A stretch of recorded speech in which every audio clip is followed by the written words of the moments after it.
What up, chat? What up, YouTube? Back at it again with another cozy clubhouse banger.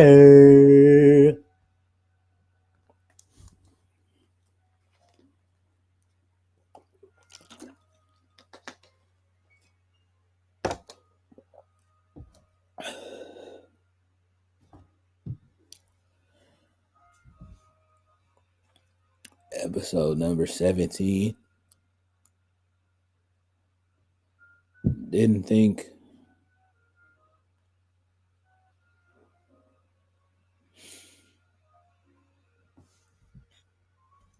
I'm not gonna sit here and say it doesn't matter what I think, because that's not true.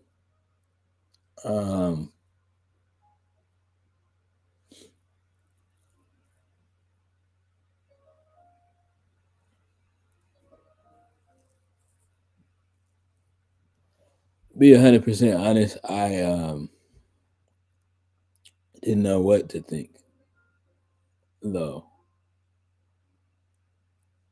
when I first started this for real. I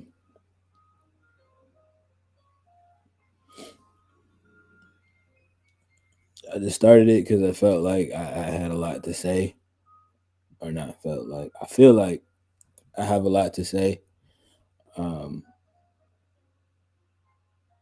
I feel like there are places and spaces in my life where I really don't get to get all of what I have to say off. And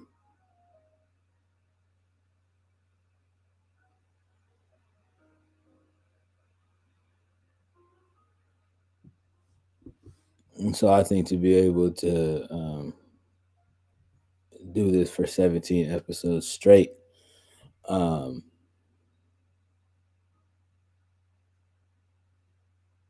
really does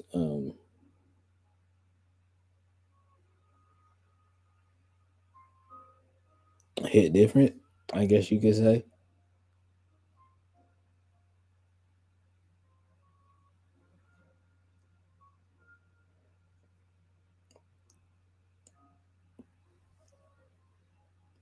Hit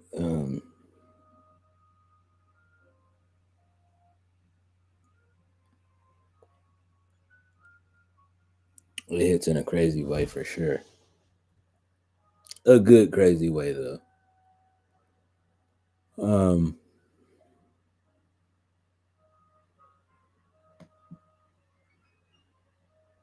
Again, for any of those watching this on YouTube, or if you're watching the rewind on Twitch, understand that this podcast is not because of the fact that I think that I can be a media personality. I don't even see myself as one. Um, I'm simply just an artist with a podcast, and I have a lot to say um, when it comes to um, the place and space of creativity as a whole. Um, and I have an outlook on the space of creativity um, that I personally feel um, brings a new and fresh perspective to the game. So that was the whole reason of why we started this, um, or why I started this rather. Um,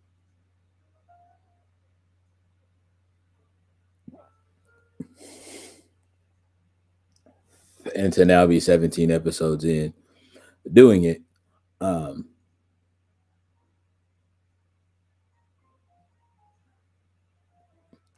it feels great. It really does. It feels great. It feels great. Um,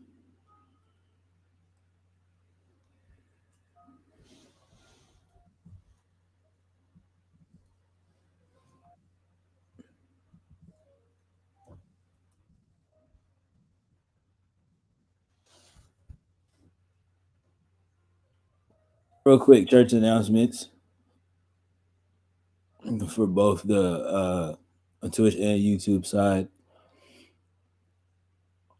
Feel free to go ahead and bang on that link real quick.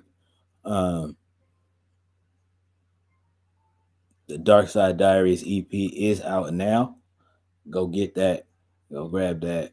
Um, go stream that. It's out on all platforms. Um, that's just the link that's gonna link you to the Spotify, but it's out everywhere. So wherever you stream your, like, you know what I mean. If you're not a big fan of Spotify for whatever reason, um,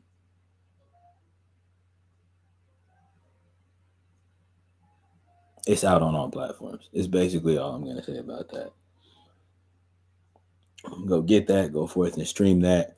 Um,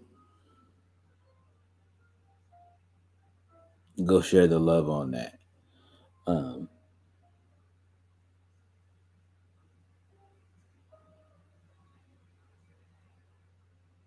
yeah, go share the love on that. Is all that I really have to say on that for real.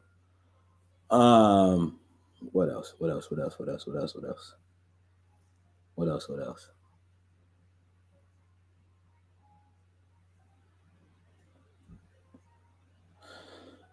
um, I'm trying to think. I'm trying to think. I'm trying to think. I'm trying to think. I'm trying to think.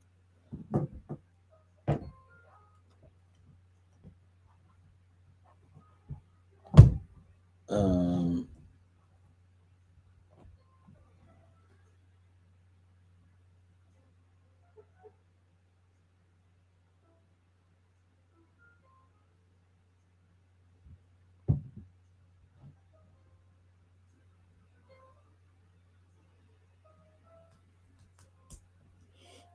oh yeah, the summer of R&B tour is coming. Um,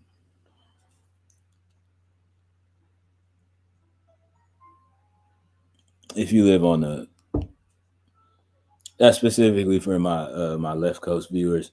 If you are specifically here on the west coast, um, to be even more specific, specifically in Cali, um, we might be coming to your part of California, hopefully.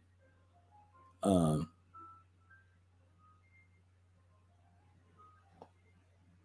it's going to be my brother Isaac, myself, and a couple of others, a couple of other acts.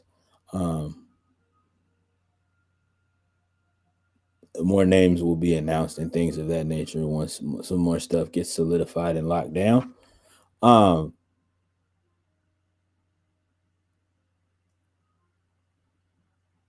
and on top of that, spring hasn't even officially started yet. So you kind of have some time, but like be on the lookout for more things about that on my socials at King Jojo underscore 93 on Instagram and Twitter. If you're not following me over there, um, go and give me a follow. Um, that's also in the about me on both channels. So you know what I mean. In case you didn't catch it, the Instagram and Twitter are linked in both channels. So go over there and do the things and show love over there as far as that is concerned. Um,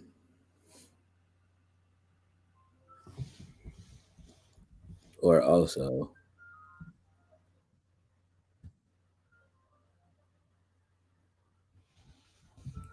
that's the link to the official website. So you could go over there, do the things, and that's where, like, you know what I mean? That has everything linked to it: the Twitch, the socials, um, the music, all the above. Um,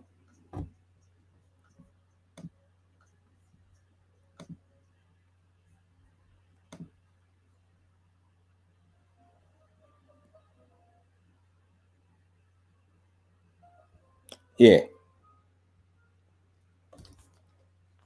yeah.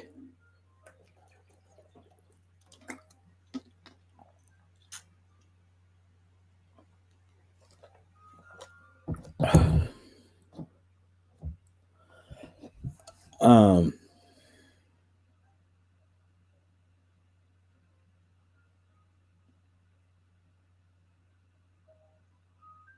yeah. So that's all I have. That's all I have on that. I think that's all of the announcements that I have. Um,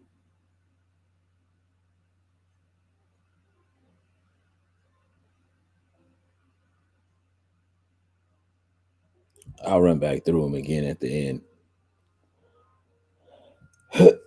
At the end of stream, but that's yeah, that's what I have for y'all. Right about that's what I have for y'all to start right about now. Um,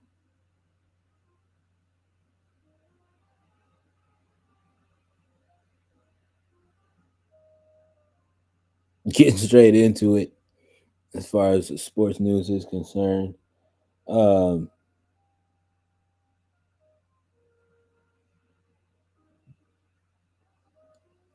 the Bears traded Justin Fields. Um, I think that was announced since the last time I seen y'all and spoke to y'all in this fashion. Um, yeah, the Bears traded Justin Fields. The Steelers traded Kenny Pickett. Um,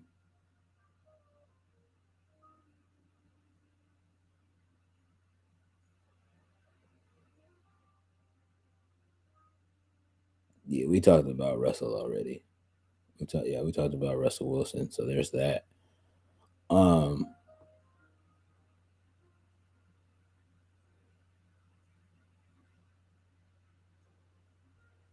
you know what I mean? Some people are moving around this off season. Um,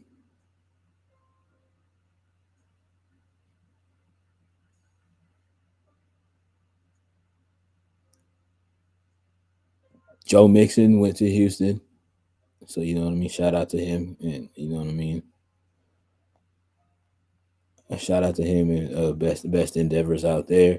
Saquon Barkley wound up going to Philly. Um, I know all my Eagles fans that I know are excited about that, um, and I'm sure are juiced and are interested to see what's going to happen with that. Um, again, best of luck on the new endeavors. Uh,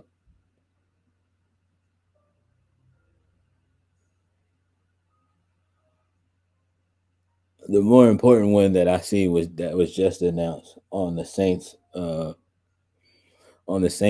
though, on the Saints Instagram page was Chase Young pinned the deal with my New Orleans Saints. Um, and I know a lot of people are not a lot of people, but I know a few people are gonna wonder what I think about that. Um, and the best way I can put it is this: I'm excited. Um,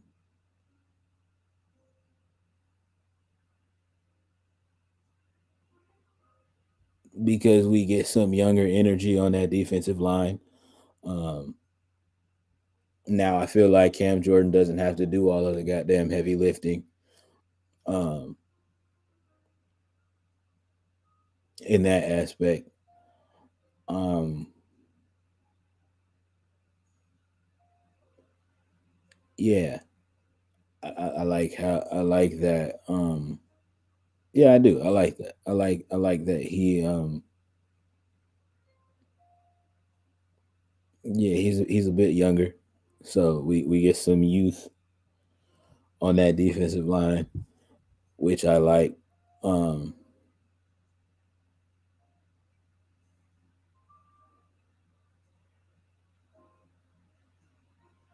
and you know what I mean? I think I'm going to safely assume he's gonna play opposite of Cam Jordan. Um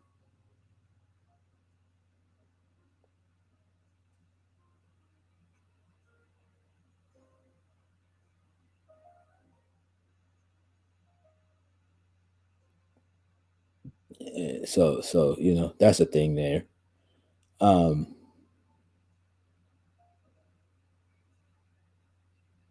and I think that's gonna be really, really good. Um to have some two electric, like you know what I mean, to have some two electric playmakers on the ends, um,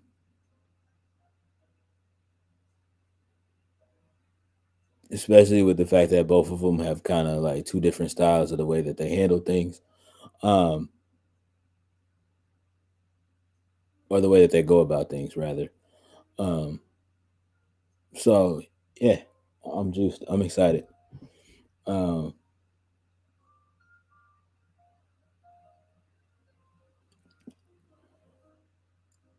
I'm excited. I just really, again, it's that whole thing for me where it's just like I would just actively and respectfully would love. I would just love for us to put together um, a competent season. That's really all that I ask. Um, I would like for us to just put together a competent and competitive season. Um,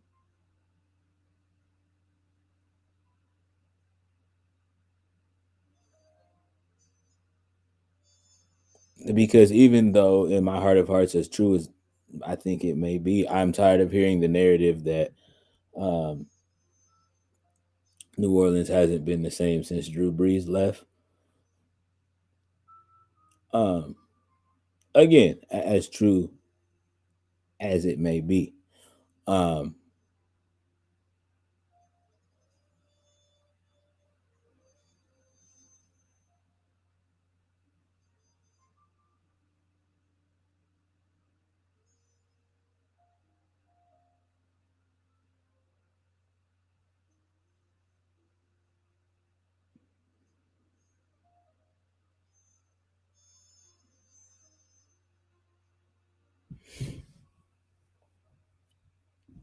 yeah.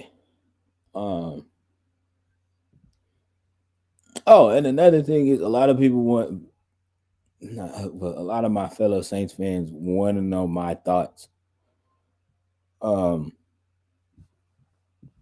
on the Jameis Winston departing from the team. Um,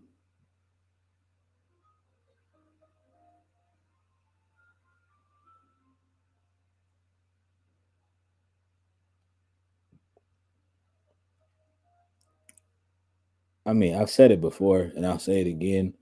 Um, do I think that J Bo is going to get you a championship? Um, I'm not sure. I think it absolutely depends on what pieces and like you know what I mean.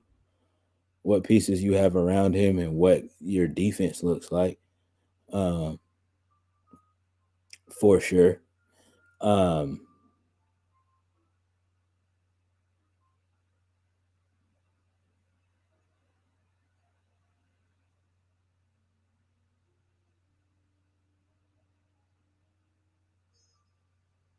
Yeah, it definitely depends on that for surely. For you know what I mean, for Shirley and for Sugar Dale. Um,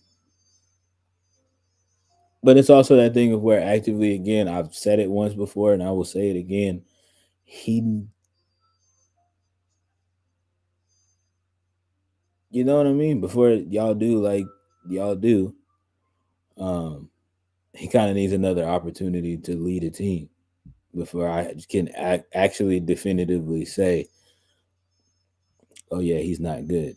Um, or yeah, it's not it for you, champ. Like it's looking like a career backup might be the way for you to go. Um, to at least guarantee that you have you a job in the NFL. Um,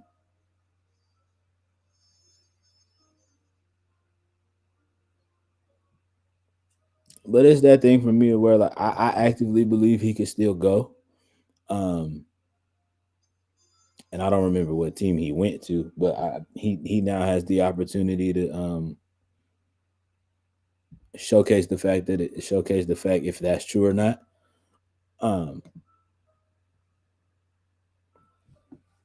and yeah, again, best of luck on your on you know what I mean on your new endeavors. Um, other Saints fans might not, but I appreciate the years that you contributed um, to our organization. Um, I know playing behind Drew Brees, I'm sure that you learned a lot. Um, and hopefully, you know what I mean, you get an opportunity and a place and a space to showcase that in your new home with your new team. Um, so yeah, that's my thought process on that as far as Big J Bo is concerned. Um,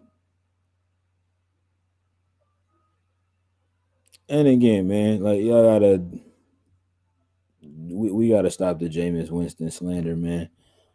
Um,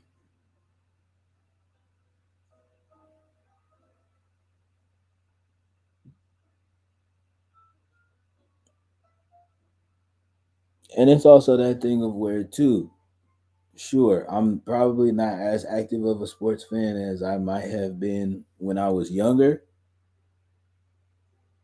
Um, but the thing about it is, a my favorite teams actively stress me out year after year. Um, and not only stress me out, they continue to keep disappointing me. So that's a thing. Um,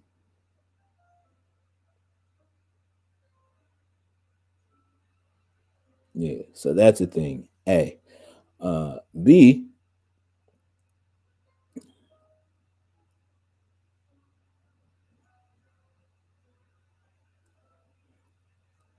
I'm to the point in my life now of where it's so crazy to me that actively see grown men who either are Mr. Shoulda Could Wouldas, um,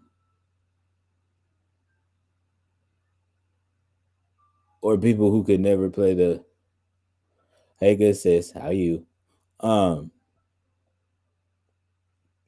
yeah, and it's just that thing of where, to be honest with y'all, um, I'm tired of hearing grown men who either are Mr. Oh, I could have went to the league if it had not been for, or just the simple fact of like it's just grown men who I know actively. How am I? I'm good. Um, yeah, it's just actively that thing of where you have grown men that I know for a fact, um,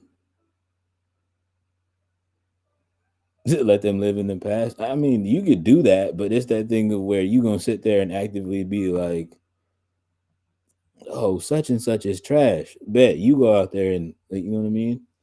You go out there and lead a football team. For all of you grown men, that's your approach.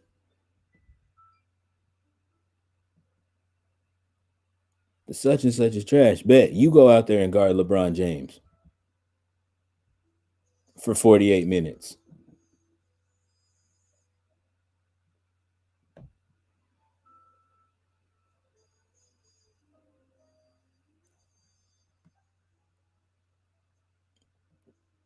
I know, and then they forget that that man is height 6'9", weight 260 plus,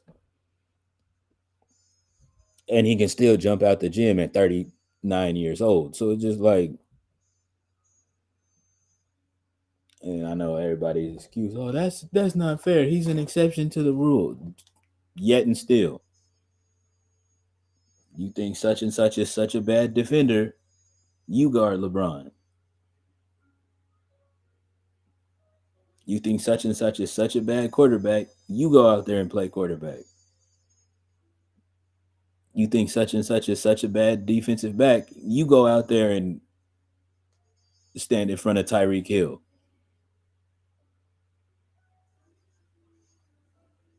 and try to stop him for 60 minutes.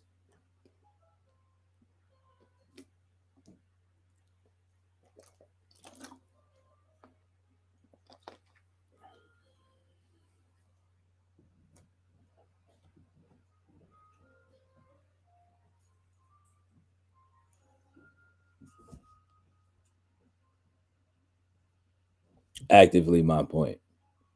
So that it's just that's really the main reason for me personally of why my sports watching has gone down.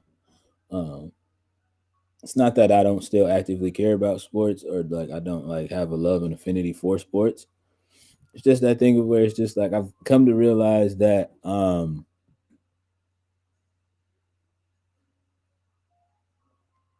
as much as I love the teams that I love and the colleges that I love and all of these things, um, and while yes, amongst our community, um, we'll make a lot of jokey jokes uh, about my favorite teams or whatever. Um, Understand that I don't like, you know what I mean. My life doesn't start or like, you know what I mean. Like I don't like live and die by if I'm gonna have a good week. If Duke doesn't beat um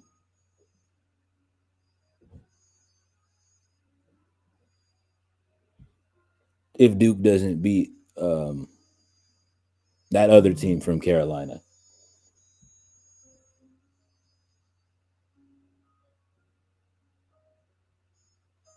or any other school from Carolina for that matter. I don't live and die by if LSU wins the net, like you know what I mean, wins the natty or not.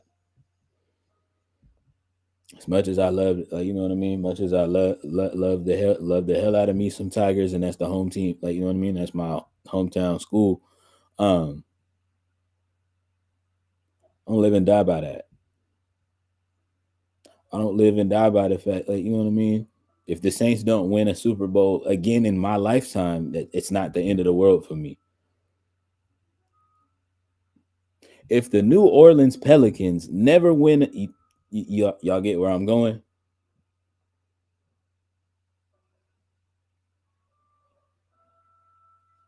Actively love all of those teams I just named.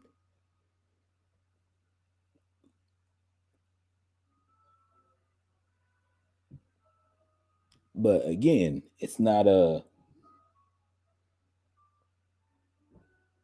that shit is not my life.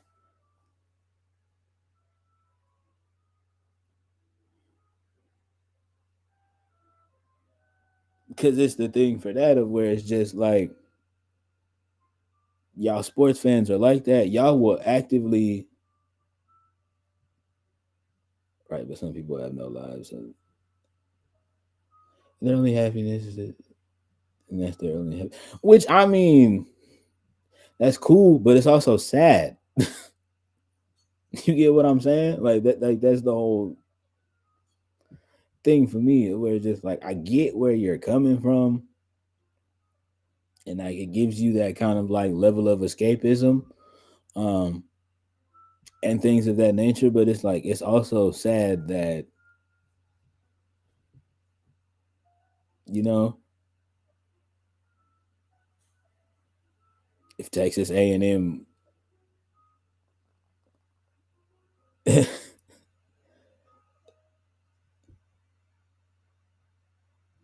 it's only sad. It ain't cool about it. Ain't nothing cool about it. They need to go outside. Y'all know, no, actively though. Touching grass is like unless you're absolutely like definitely allergic to outside, going outside isn't gonna kill you. Touching again, unless you're like definitely allergic, like trees and grass and shit, touching grass isn't gonna kill you. Um, we talking superior teams? I mean, yes and no, if that makes sense. Um, but yeah, it's just that thing actively for me, chat, of where it's just like, so when I sit there and have these conversations with folks and I be like, and I tell them why my sports watching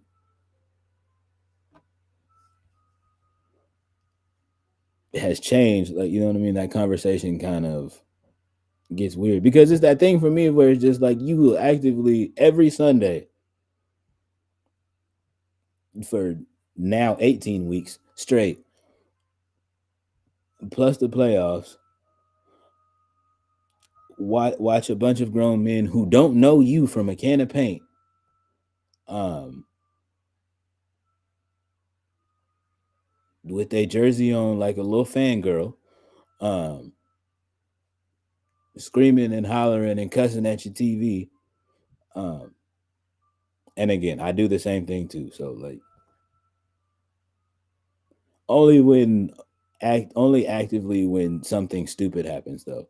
I'm not gonna sit there and just like, you know what I mean, if Chris Olave catches the ball, I'm not gonna be like, nigga, run. Like, he's gonna do that. That's his job. And sure, buddy, keep screaming at the TV because they can hear you, because that'll make him run faster.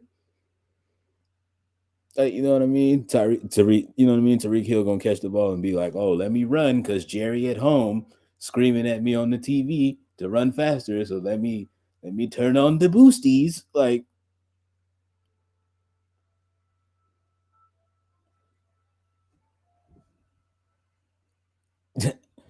all of my, I didn't say. I just literally said nothing was wrong with that because I do it as well.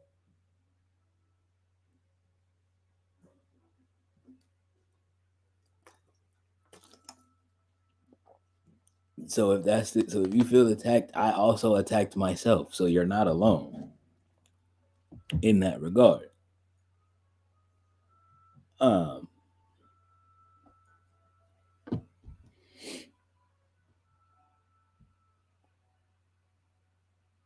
it's just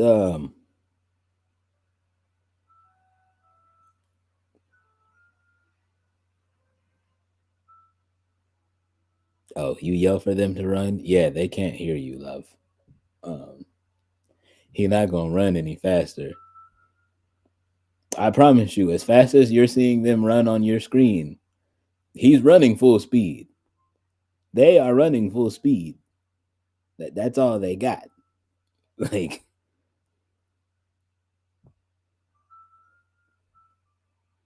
I promise you, if they ran any faster, they would probably hurt something.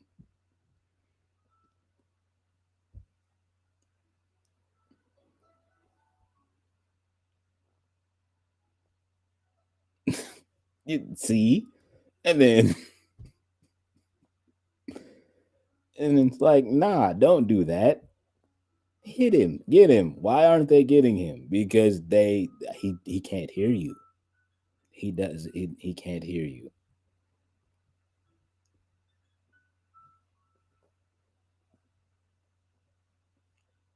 Steph Curry can't hear me when I tell him to shoot that thing.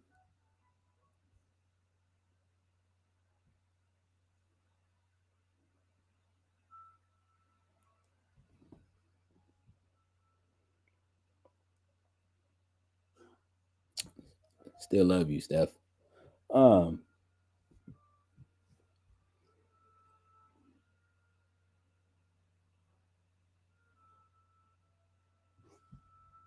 Hold on. Good sis, you brought up an interesting point earlier. So they need to root themselves. Stress me out when they do all that because this can go from anything, not just music or sports. So yeah, yeah, yeah. Nah, it applies to everything. It applies to everything.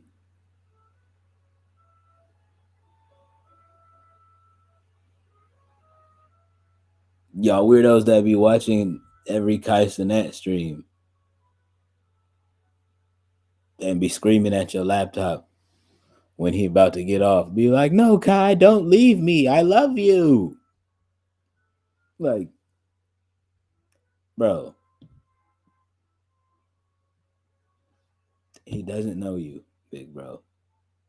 Or little bro. He doesn't know you. He doesn't know you.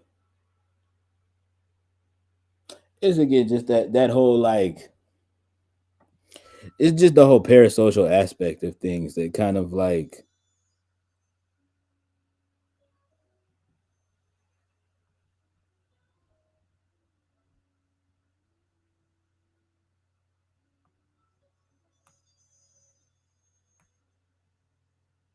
yeah, it's just the whole parasocial aspect of it that kind of like freaks me out. So yeah, I've tapered back to watching highlights of games and not watching full games.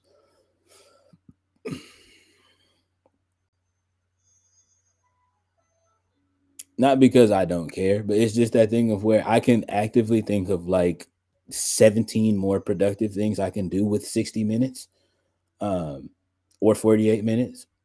You know what I mean? Depending on the sports, or 40 minutes if I'm watching college hoops. So it's, so just like no disrespect, but it's just like I could think of some more productive things I could be doing with this time.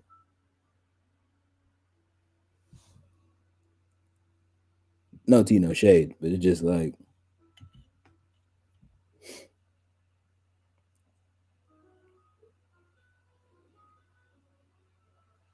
and on top of that, now I have my number one most valuable mod, Miss Lady J, that will let me know anything that I miss as far as sports is concerned. And so it's just like I'm tapped in without being all the way tapped in for real. So, W.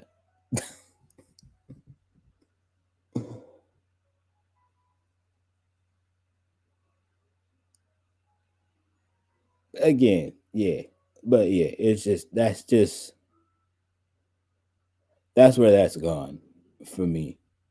Um,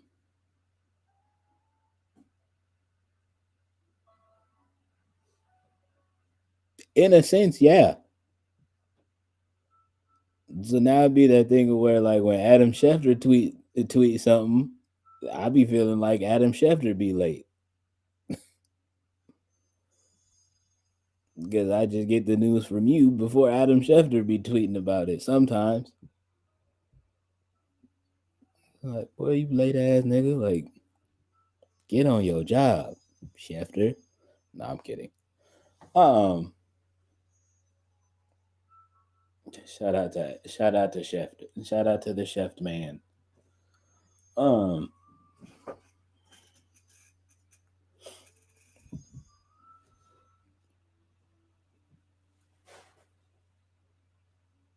but saying all that, and that's just like a big old roundabout, long-winded way of me saying, welcome to the city of New Orleans, Chase Young. Um, I'm excited for what you're gonna like. You know what I mean? For what you are gonna bring to our defense. Um,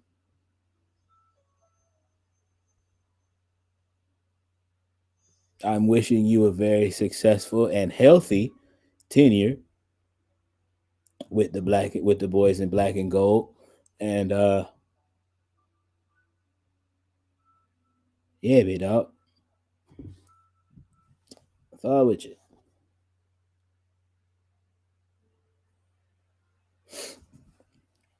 And oh,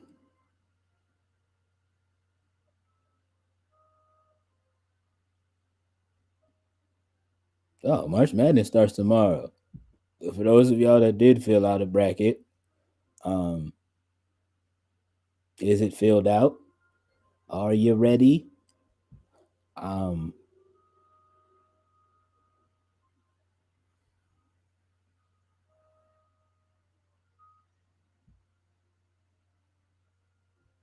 I seeing right now the favorites.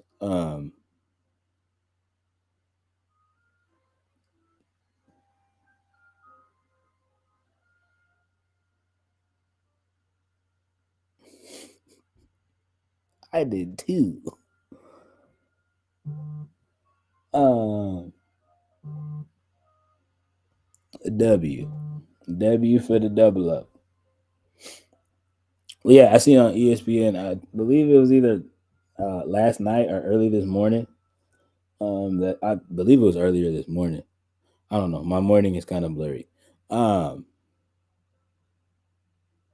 but yeah, I seen earlier.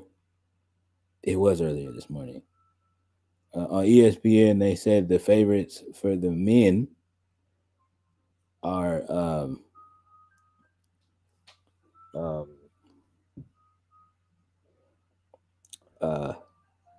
that team that wears red and blue. Nah, I'm kidding. They said the favorites right now are Kansas and Kentucky to win it all. Um, I'm not a betting guy, but just given the fact of the recent track record um, of those boys out of Lawrence, Kansas, I'm kind of leaning towards the Jayhawks pulling out another one. Um,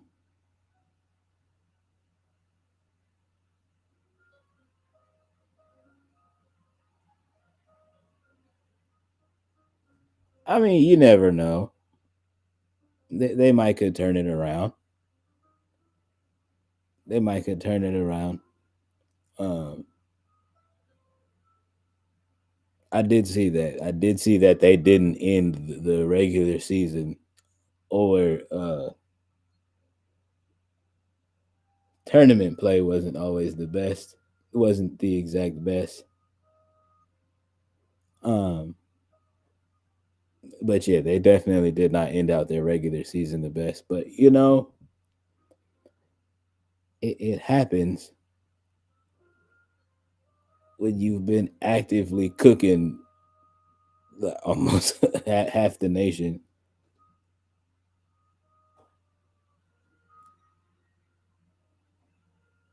The fact that you put "Don't block me" at the end of it lets you know that you said something that you knew was a decision that you probably shouldn't have made.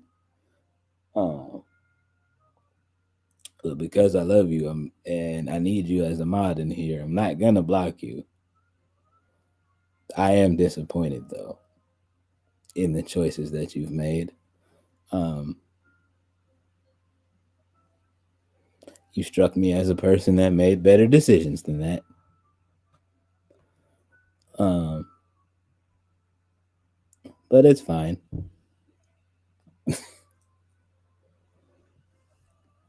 Um, and I seen that they were a favorite to make it to the Final Four too. That sickens my soul.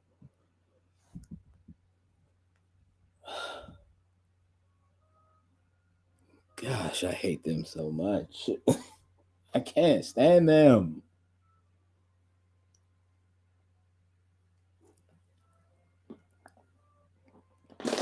I promise y'all I can't. It's just like, oh, Chapel Hill, Chapel Hill. The goat went to our school. We had a goat that went to our school. Shut up. No one can. Anyway, all right. Have some decorum here.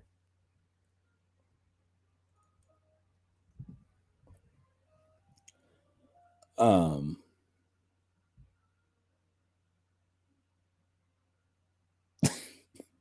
I understand. I feel the same way about, well, yeah, you know,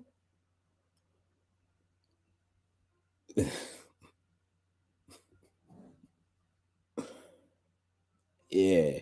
I just, it's really not so much the players from Chapel Hill, it's their fans I actively can't stand. They're most annoying. That are the most annoying.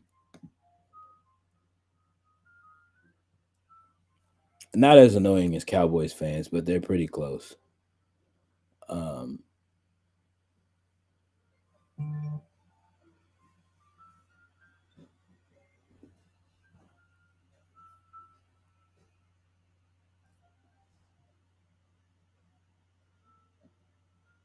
and Falcons fans at this point, it's just like I don't know why you're even speaking to me. Your team is god awful. I don't even know why you guys have sports teams in Atlanta outside of the Braves. Again,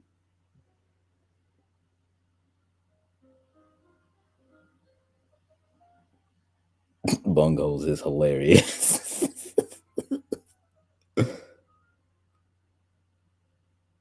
Really? They're in Cincinnati. Like, imagine,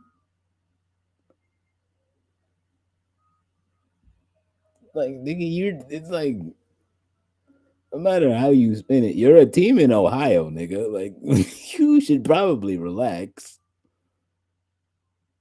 Respectfully, with love.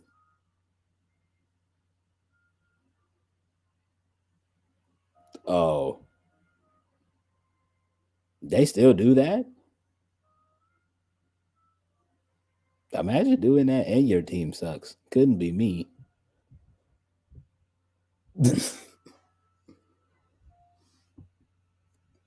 They do? That's a shame. Again, imagine doing that and your team is still ass. Me personally, could never.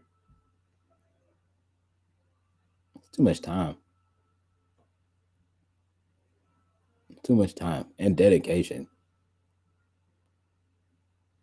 Again, to a team full of niggas that don't know you. But that again,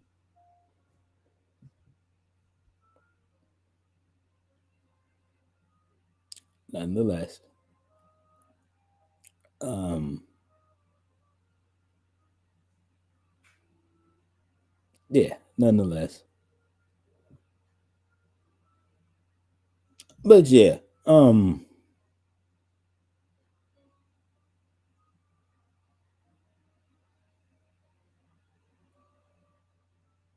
and then a lot of my friends that know that I'm actively more invested in women's hoops. As far as y'all asking me who I got on that side, I don't know. I don't literally anything could happen. Um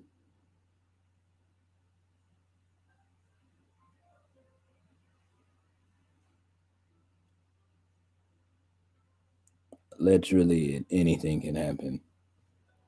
Um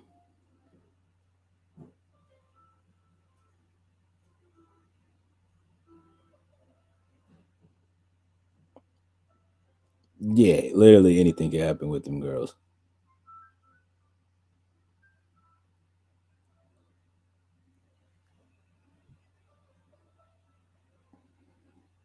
I know a lot of people think that I'm gonna say something like, "Oh, USC," because I live on the West Coast, but nah, I don't know. Depending on who they run into, like, you know what I mean. Juju Watkins has been doing her thing all year long, but depending on who in the hell they run into,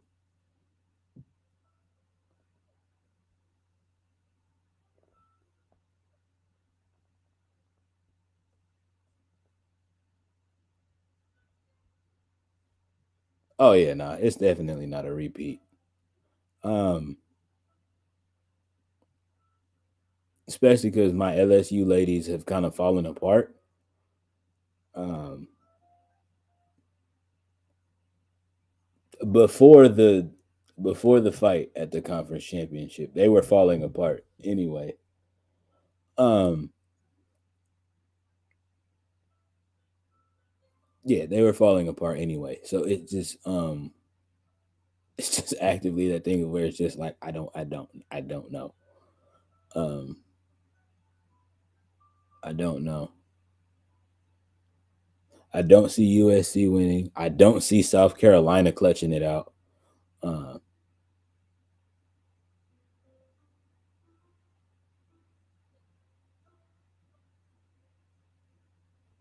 it's a couple of ladies that are on some underdog teams coming out of the Pac-12. Um, Utah and Colorado being two of them. But yeah, I don't know. As far as the ladies are concerned, I don't know. It should be interesting. Should definitely be interesting. Um, I think once we get to like the Sweet 16 and down for the ladies, it's gonna be some dog fights in there for sure. Um,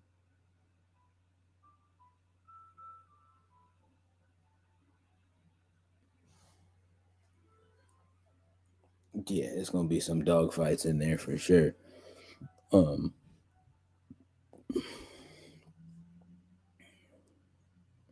I know a lot of you Caitlin Clark sexuals like really want Iowa to win for literally whatever reason. Um, Not literally whatever reason. I said it because y'all are Caitlin Clark sexuals. So,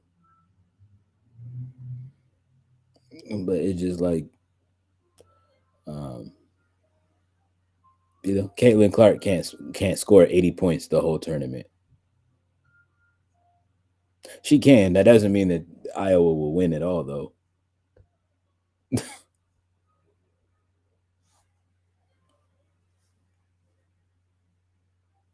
because it's that thing that y'all actively have to understand. It's still a team game.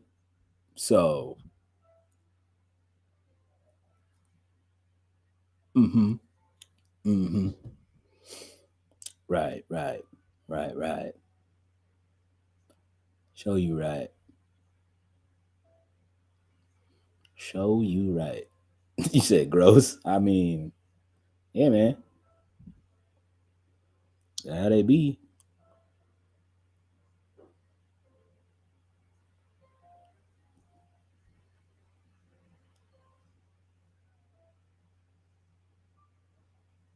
But again, because of the fact I've given this girl her flowers before, but again, shout out to Juju Watkins for having an amazing freshman season, uh,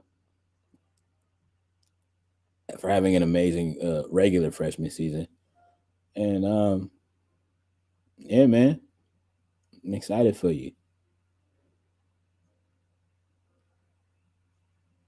And again, let me just to transition this again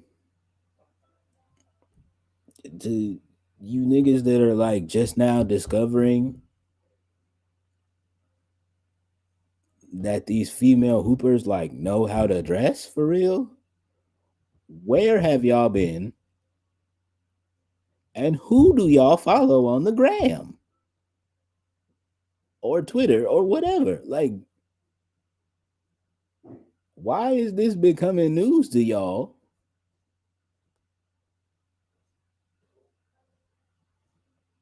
that some of these girls look good when they're not wearing a jersey and basketball sneakers? Like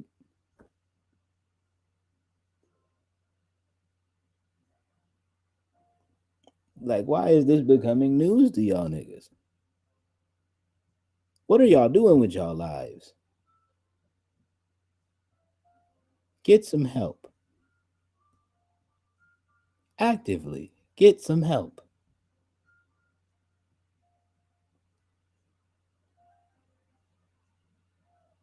Because this is becoming heinous and devious work. I really don't know what else to say other than that. It's just like,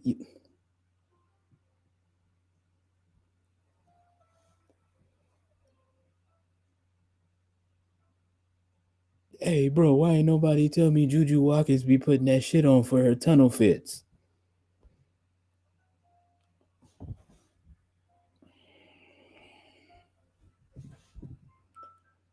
Um, I'm sorry. Okay, whatever. Because I guess you just think everybody in the WNBA and in women's college sports just all are built like plumbers. Apparently, are supposed to be built like plumbers, according to y'all. Like I don't know what else to tell you.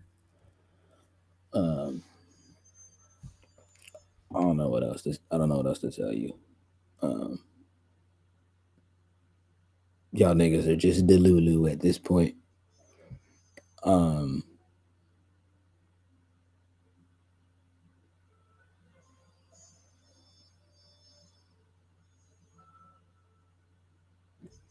you know what it is, chat? I just figured it out. Some of you horny ass niggas think only the good looking women in the world all are on um are only on OF or the hub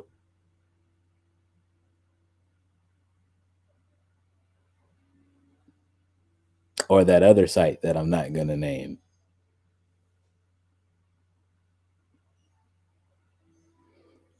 That's what it is. I figured it out.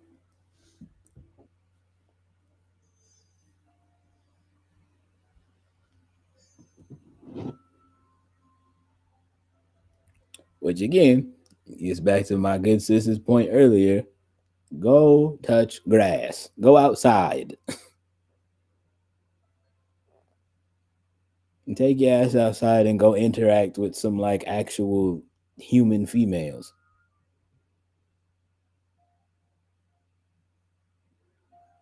that you don't have to pay money to talk to.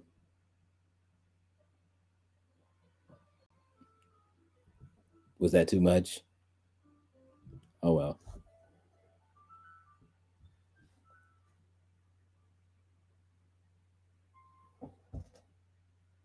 You know what I mean?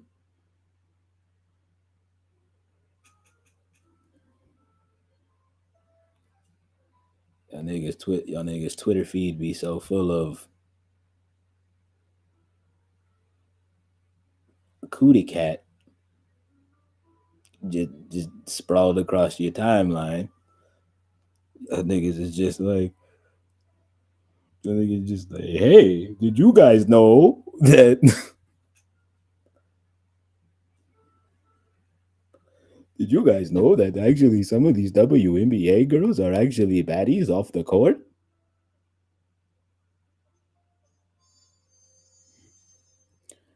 Oh brother. Oh brother.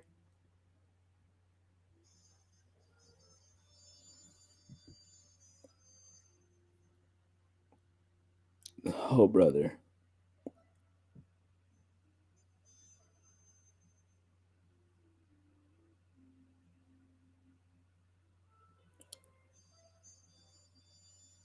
Oh brother.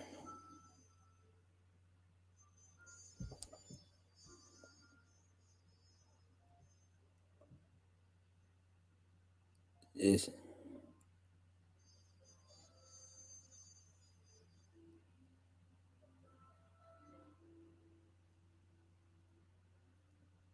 well, I'm glad you have self control and didn't. Um, proud of you for not letting the intrusive thoughts win. Um,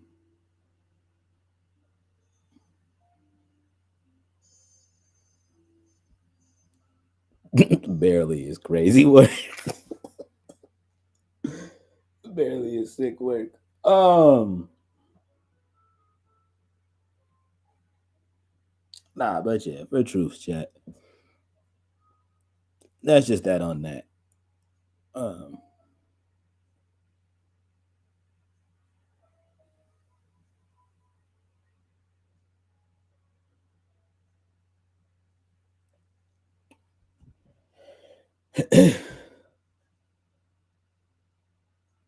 why am I not surprised? It's crazy work. That's none of. I mind the business that pays me. Hey yo,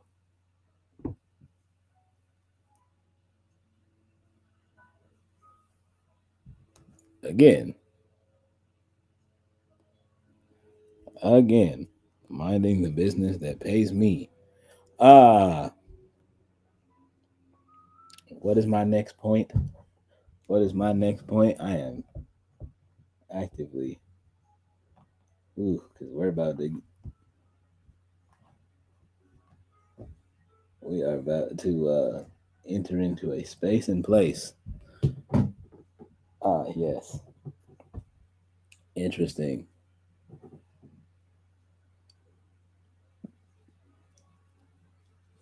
You said no denial either. See, I don't see anything. I didn't see a thing.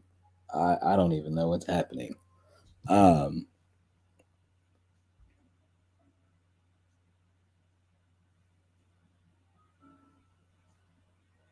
on the music front of things, um,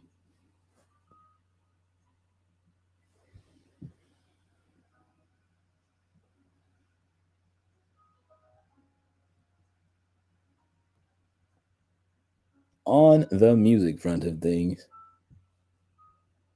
shout out once again to my good sis Kiki the Brat. Um, we'll just start locally and go up. Yeah, shout out to my good sis Kiki the Brat for um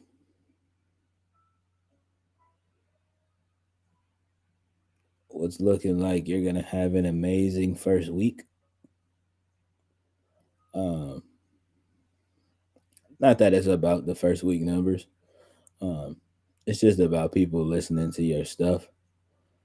Um, and you know what I mean. You've put out a dope product, a product. You know what I mean. You put out a dope body of work. Um, so people are gravitating to it. Um, and I love that for you.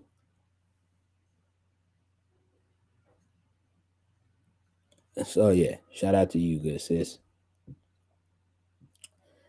and love you bunches. Um, what else? What else? What else? What else? What else? Oh, so yeah. Um, also been seeing this on Twitter. Not that it dictates how I will listen to projects or like how I will listen to music or not, but I've been seeing on Twitter again, and I knew this was gonna happen. I knew this was gonna happen. I said it was gonna happen at the end of our reaction to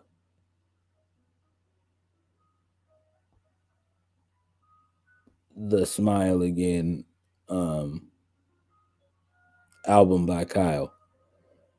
Um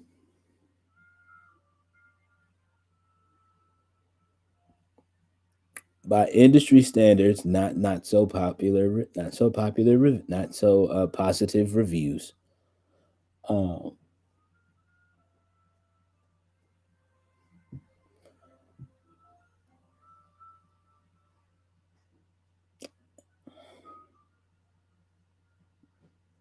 I'm gonna just go ahead and say this because I don't have a nice way to say it. Just the further reason of what actively proves my point of that people don't really know what they want for real as far as music is concerned. Um, because it's that thing of where people will swear up and down that they want new music, they want something different, um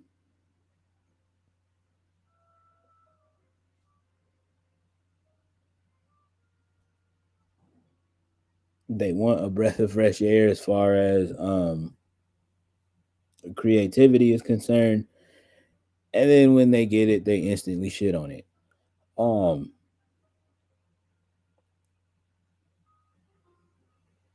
and that's essentially what has been happening with Kyle's Smile Again project.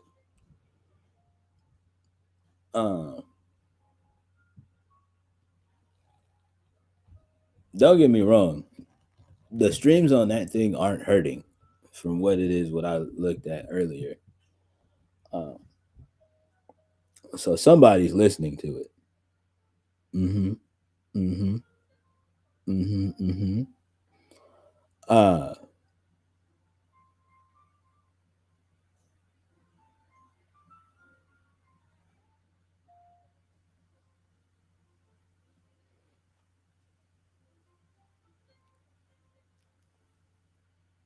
it just you know what I mean. It's just another one of those things where it's just like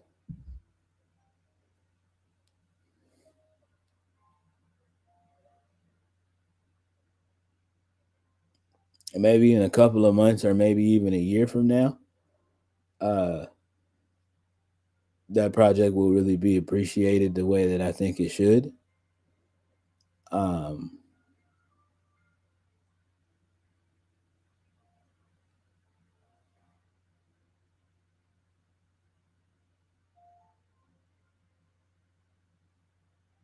yeah, but it's that thing of where it's just like it was as far as the original the original Smile project that had a lot of like different like vibes and sounds on it as well. Um,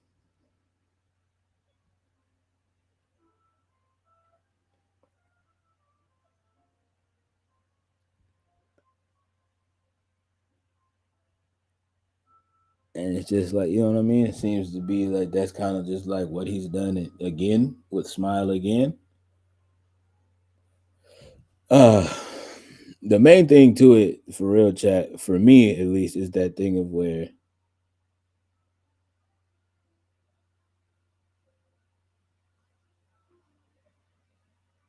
yeah, but that's the whole thing of where it's just like for somebody like Kyle, I don't want that to be the case. Um,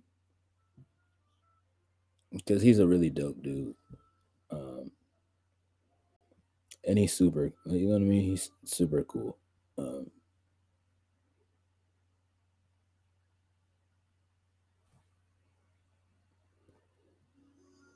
you said me neither. I love him. I mean, you know, it's not to love. He's a good guy. He's a dope guy. Shout out to Super Duper Kyle. Um,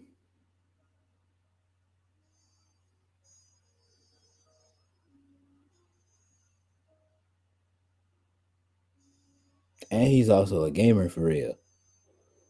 Um,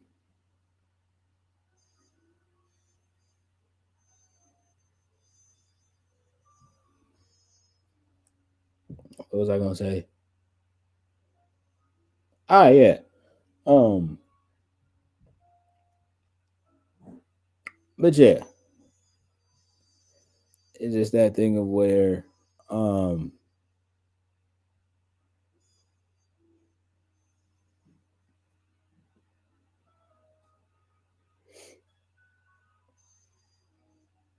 I think we're just. I mean, to be honest, like we're just in a space and era of where, um,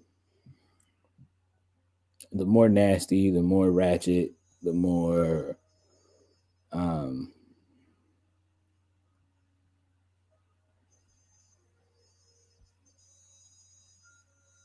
doom and gloom inducing um your music is,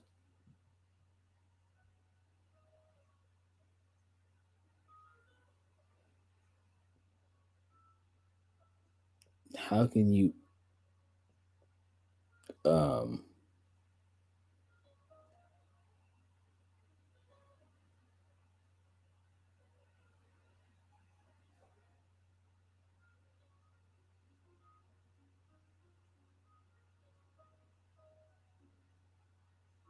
you know what? Nah.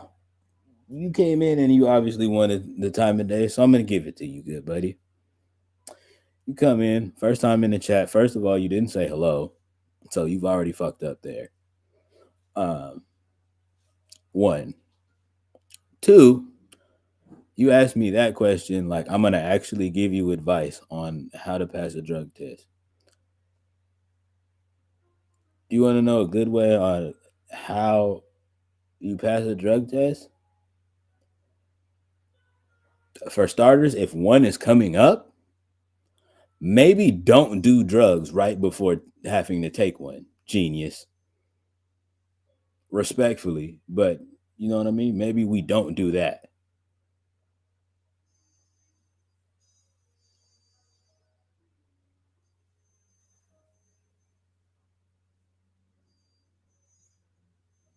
You know,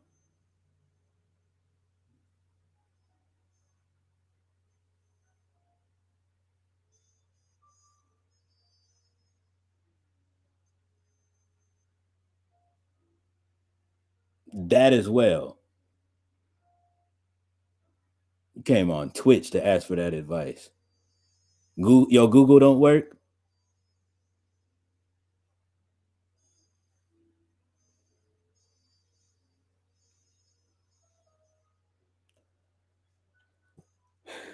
Miss Lady J, get him the hell out of here. Get him out of here. I'm done.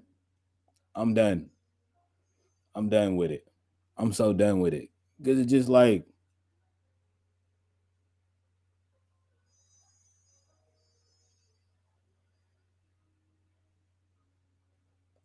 why am I mad?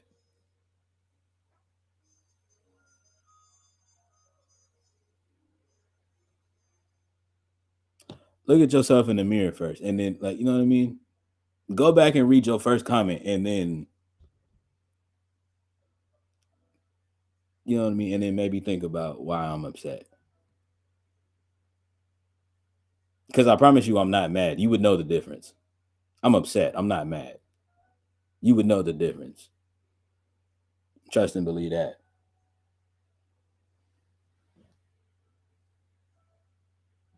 Goofball.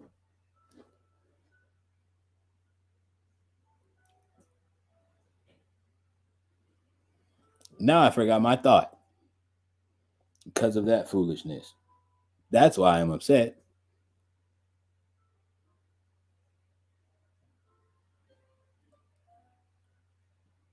What was I talking about?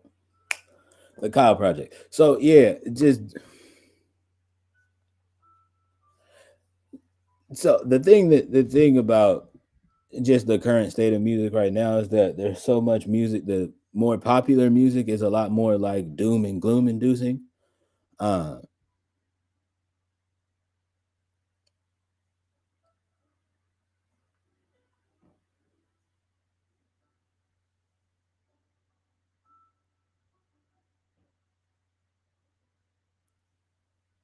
and Kyle's music a lot like uh mine and Chance the Rappers.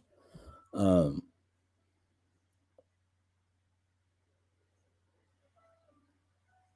is mostly more positive. Um,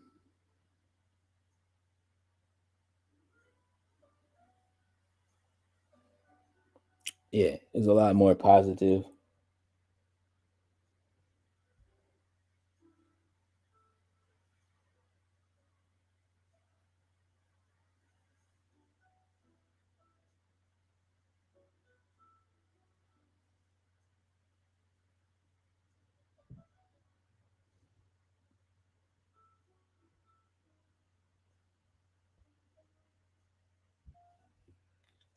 Yeah.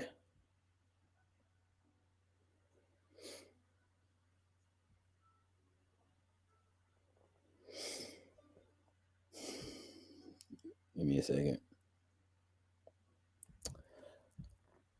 But yeah, and due to the fact that, like, you know what I mean, we are all three individuals that make a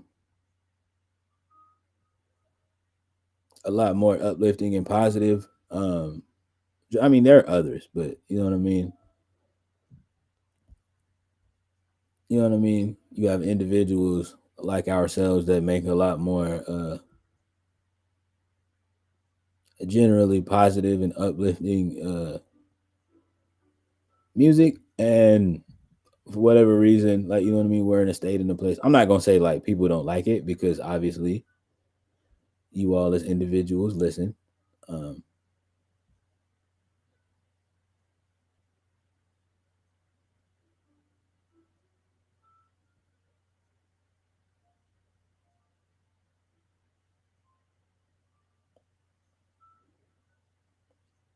but yeah, it just, like, you know what I mean. The masses don't want positivity. They want,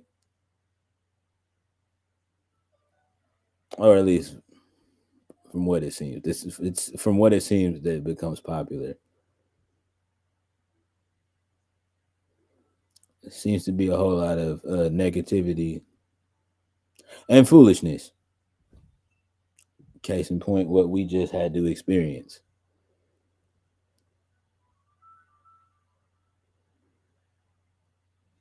That seems to be the thing that kind of moves the needle and what pushes the culture forward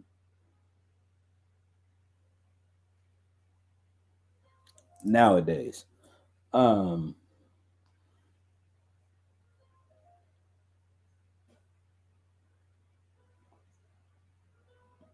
Now, normally, for some of you newer folks, I would say in this instance that it's fine or whatever, but this isn't. It's actually quite concerning. Um,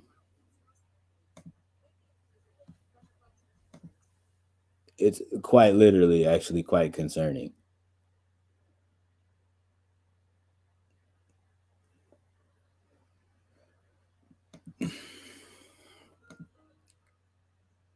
That we're in a state now um,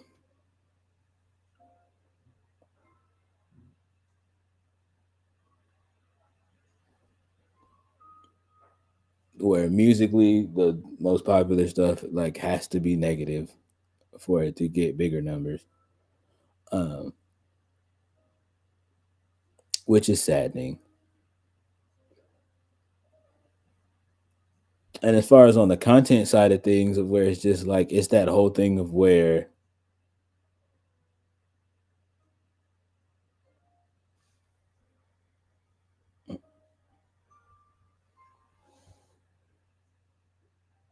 absolutely, and it's the thing too of where never mind, that's not important.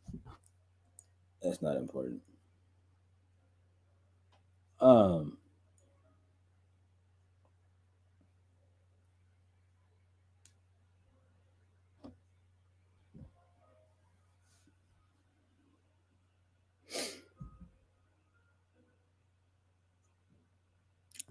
yeah, it's just that thing of where so like that's just kind of what I've been seeing from the masses on the music side of things. And as far as content is concerned,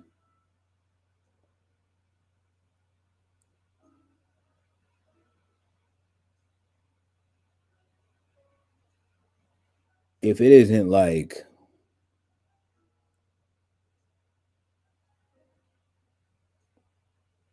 it's like got to be one or two things, right? As far as on the content side of things, it either has to be like OD toxic or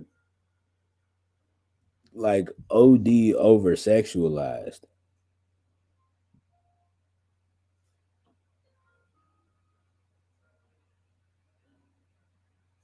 And that shit is actually sad. That shit is actually sad to like really think about for real. Cause it's just like I know again for a lot of y'all, it's like, oh, here this nigga go talking like he's like so much holier than thou, and I'm not. I really do just on a daily basis try my best to just to be the absolute best version of me that I possibly can be. Um,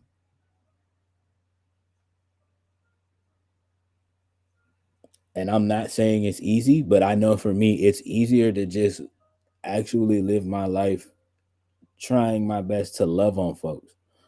Um,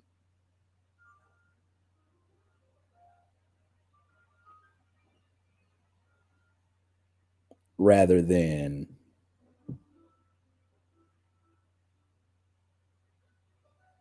you know what I mean?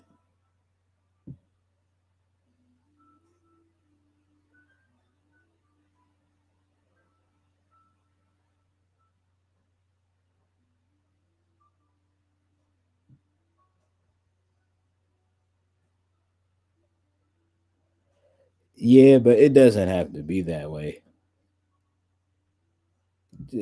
But again, I get it because a lot of like, and again, we're in a like super heavy like internet culture now, so it's like that thing of where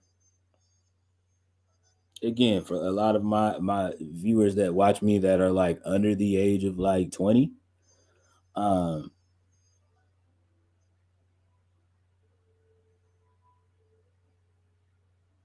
I get that, right? Um, all your friends are doing it. Um, everybody you know is doing it or whatever, so you don't want to seem like the oddball out. Um, and it's just absolutely that thing of where individualism has been lost.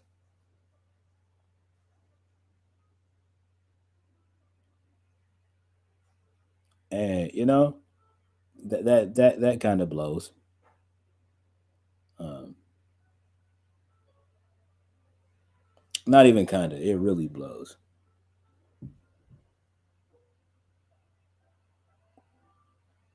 Like, you know what I mean? It don't cost nothing for you to like.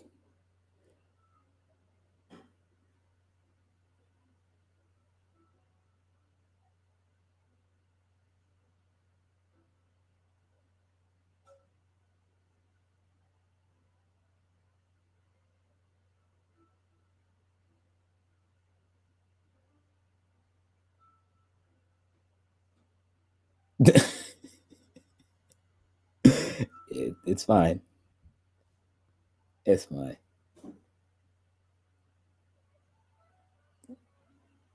But yeah, no, you're exactly right. Which you know what I mean. Which is the whole point of where why a lot of people now have the audacity and the gall to be like, oh, like you know what I mean. A lot of y'all earlier this year was saying R&B was dead, and now it's that thing where it's like now you guys have just transitioned it to just love music, like love songs in general are just like they're gone, they're out of here, they're dead, they don't exist. Um,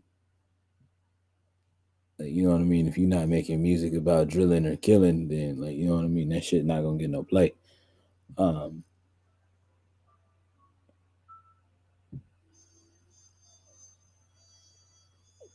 which again, for me, it's not about the numbers, but it's that thing for me where it's just like my stats would be saying, like, you know what I mean? Like the stats for me and on my music would be saying otherwise. Um, would absolutely be saying otherwise. So it's that thing of where essentially the point that I'm trying to get to is that there's a place and a space um, for people like me. Uh,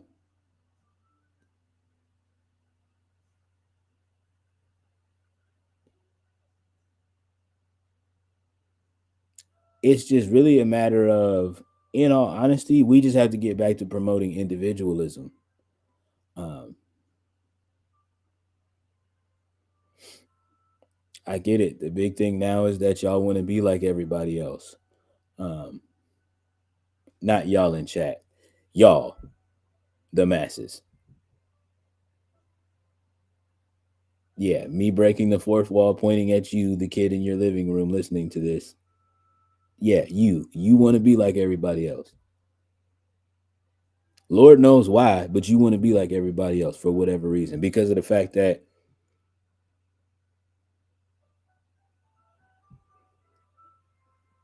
yeah, groupthink, like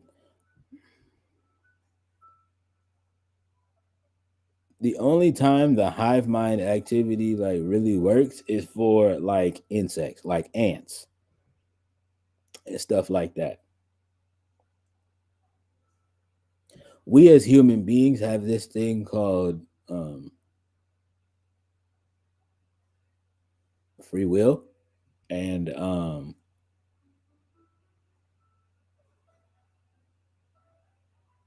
freedom of expression and things of that nature. Like being an individual is not like it doesn't cost you anything. It really doesn't.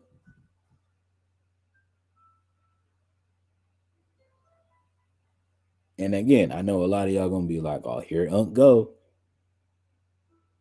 but it's that same thing of where like my parents and all of the like, you know what I mean, and all of the elder figures in my life used to tell me growing up,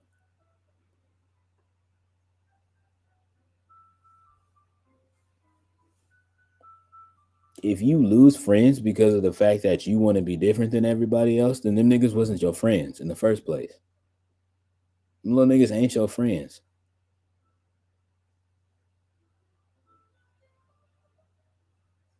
And it's that thing of where, yeah, when I was your age, I was the same way, where you're just like, duh, bro, everybody keep telling me that. Like, there's just no way that that's true. But it's just that thing of where the older I get, and the more I come to realize that if so many adults in my life kept saying the same exact thing, there had to have been some, you know what I mean? There has to have, you know what I mean? I've come to realize that now that that's absolutely a fact and that's true. Um, Spoiler alert. But it's that thing of where now I come back to realize that if all of them adults was saying the same exact thing to me in my life as I was coming up, I wish I would have had more of a stronger mental to been like, nah, there's got to be some validity to this. And because mom, dad, auntie, uncle, pastor, mentor, number one, like, you know what I mean? Mentor number 1, 2, 3, 4, 5, 6, and 7 are all saying the same exact thing. There's got to be some validity to this somewhere. Somebody is, you know what I mean? It's like all of y'all are saying this same exact thing. Y'all have to be cooking right now.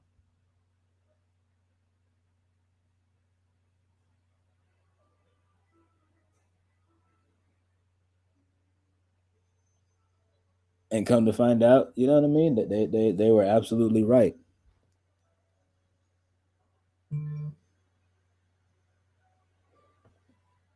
Any folks or any individuals that are gonna, like, you know what I mean, treat you any old kind of way because of the fact that you dare to be different,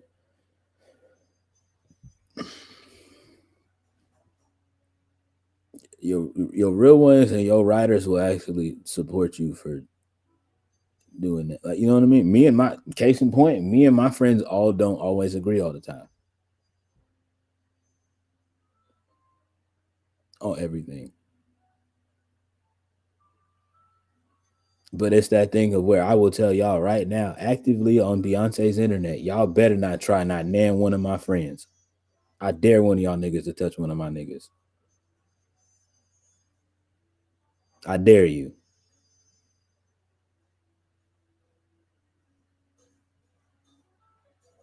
I'm super calm, super chill, super duper hippied out. But if you touch any of my friends, I promise you will see a different you will see a different side of me that you don't want to see for real.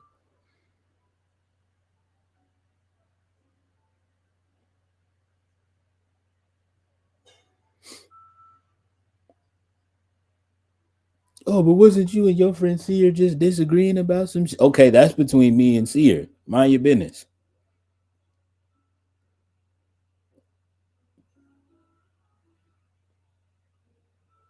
Wasn't you and Isaac just disagreeing about that's between me and Isaac. Mind your business.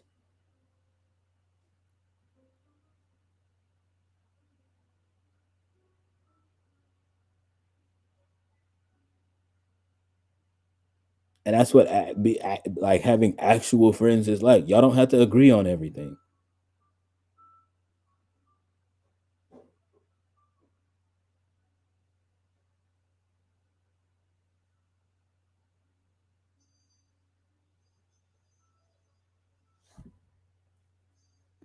it's it's not gonna never come to that. We respect each other too much to do that.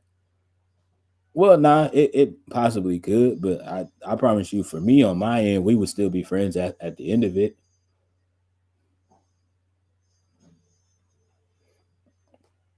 You know what I mean? Depending on whatever the disagreement is about. Um,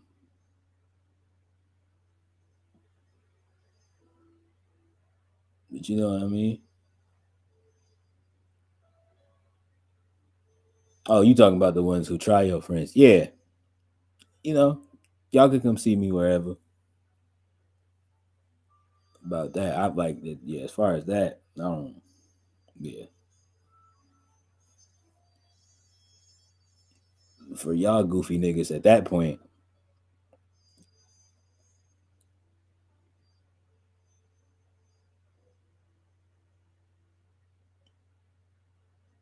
I mean, yeah, you would, but if anybody else was to try good sis, it would probably be a different situation.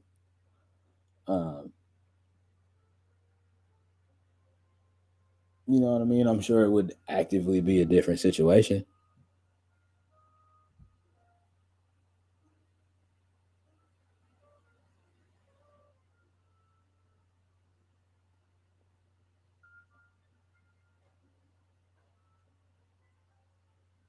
I'm the same exact way with my sister and my god brothers.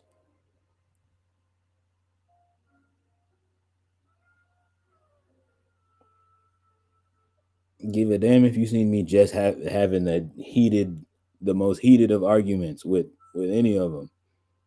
You better not talk to him crazy though.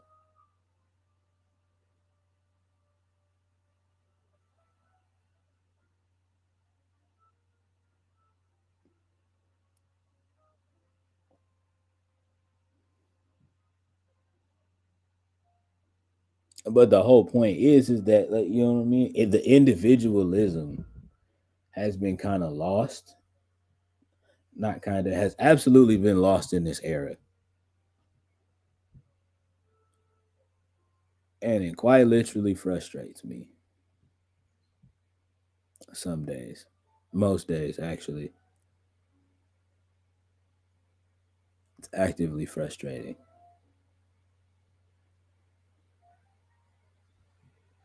because it's just like, what do you?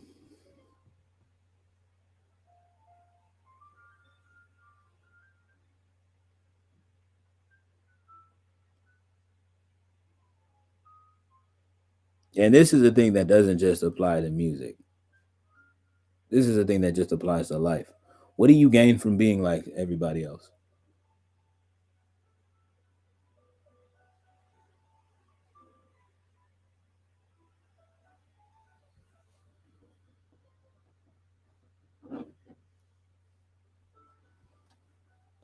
I remember growing up.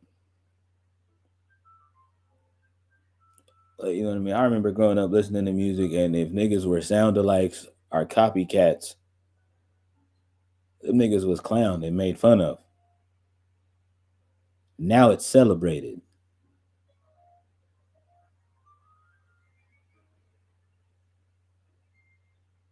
Why? Because the very nanosecond you be like, damn, you sound exactly like such and such. Now it's, oh, you're hating, Unc. I'm like, oh, look at Unc hating. That's crazy.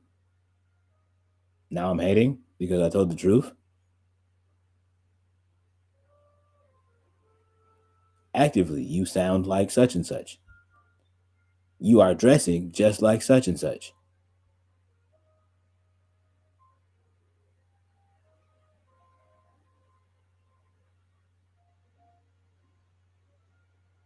The cadence in which you make your records exactly remind me of such, like, you know what I mean? Remind me exactly of such and such.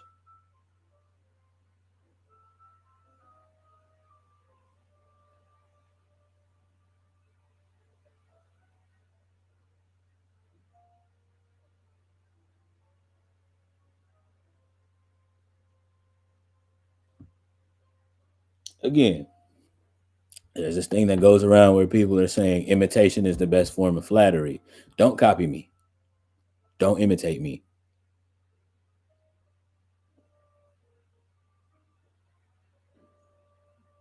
Inspiration is actually the best form of flattery. There are individuals locally and legendary, like, you know what I mean, and legendary that inspire me and inspire the music that I make now today. But I promise you, with my whole heart and soul, I don't want to be exactly like Andre 3000.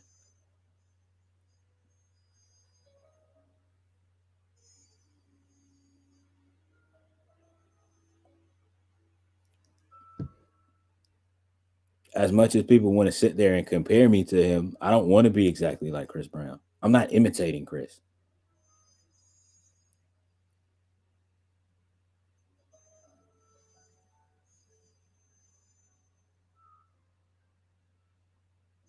And I'm glad this one kind of stopped, um, due to the fact that,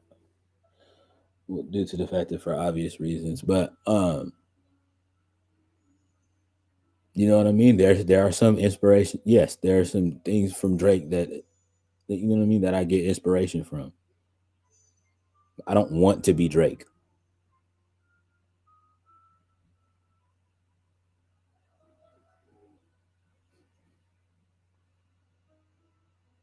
I have zero desire to be Drake.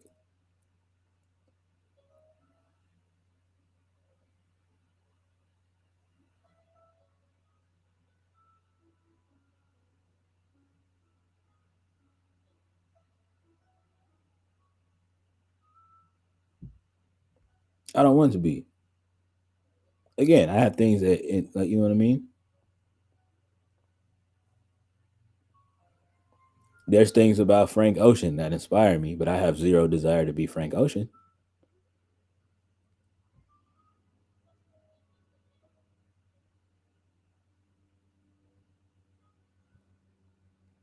That's just where I'm getting at with that. And we got to also stop pushing that narrative.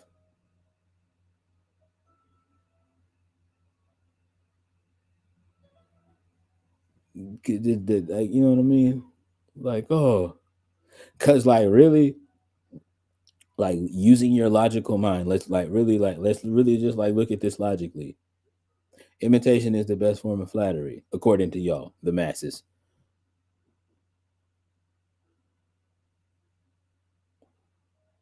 So you mean to tell me, with the outfit that I have on right now, if I were to walk outside and walk down the street and see some other little kid dressed exactly like this, I'm supposed to be like,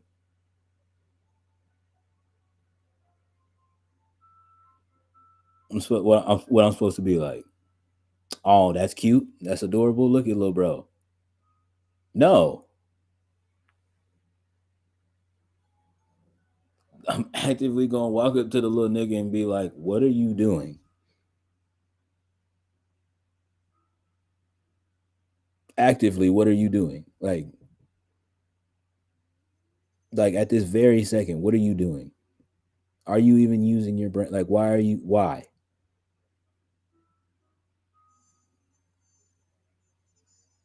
I'm just saying, bro. You be having it on. I'm trying to be like you, big bro. Don't.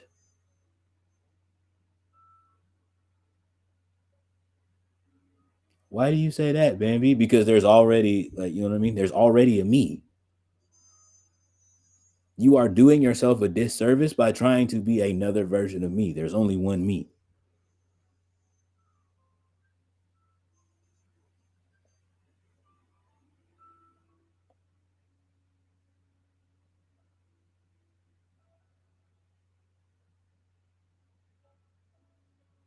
One of the things that used to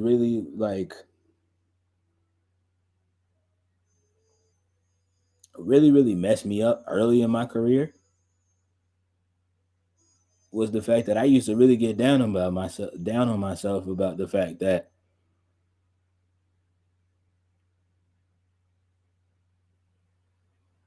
my style was so vast that it was very, very hard for people to pin down.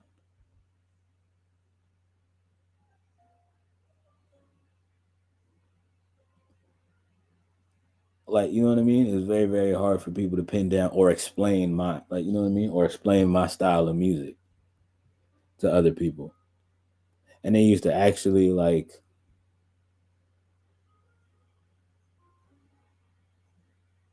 and I actually actively used to bum me out.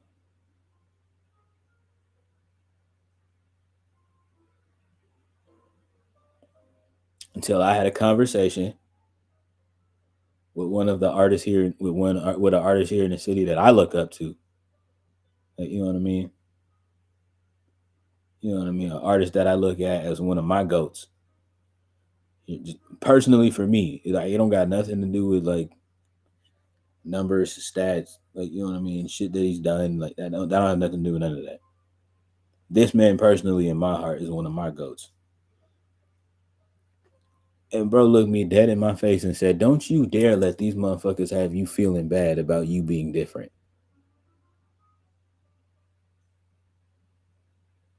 His exact words.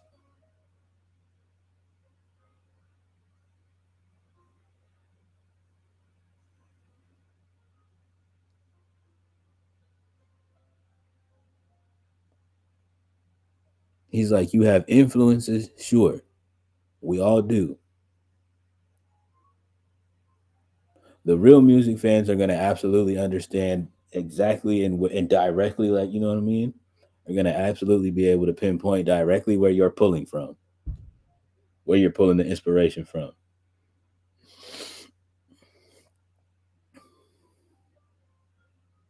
But don't you dare dumb yourself down to appease these motherfuckers who not gonna be here for you next week.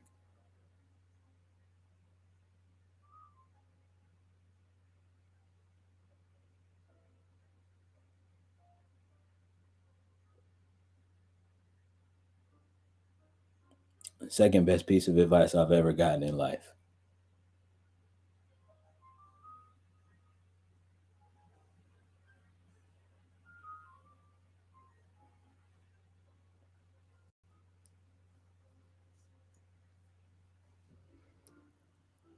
First best piece of advice I've ever gotten in life. Always remember that everything that you do is a gift from God. And always remember that whatever it is that you're doing, you're not doing God a favor. Like, you know what I mean?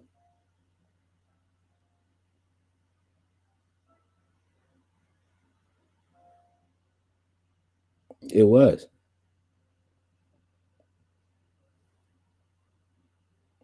So that's why it's actively that thing now that I revel in that. I actually thoroughly enjoy the fact that for a lot of people, booking wise, it like you know what I mean, they find themselves frustrated with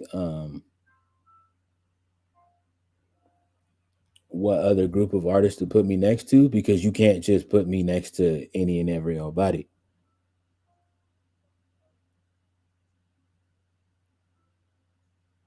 And I love that for me.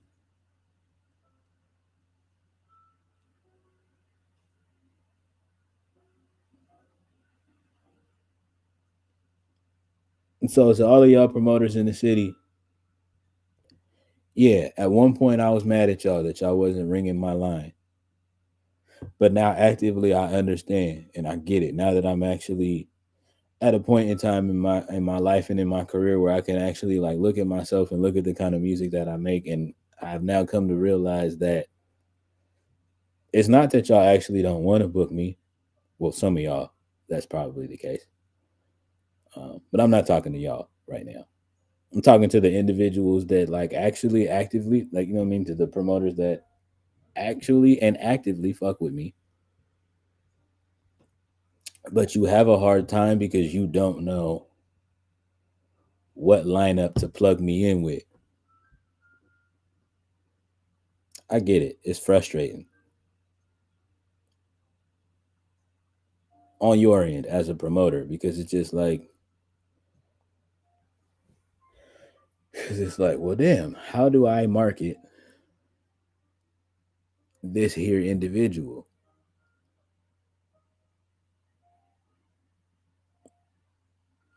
He dresses like a rapper. His performance, the energy of his performance style lends a lot more energy to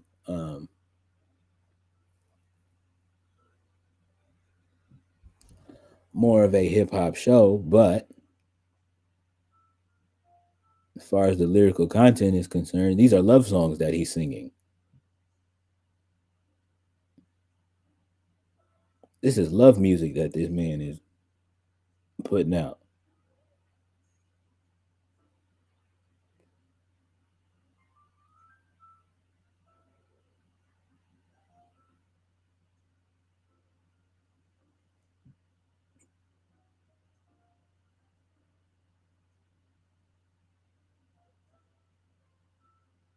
We can't put him next to the, like, you know what I mean? We can't put him next to the rap dudes because,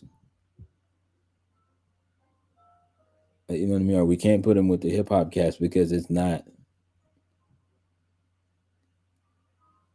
because they're on two different wavelengths.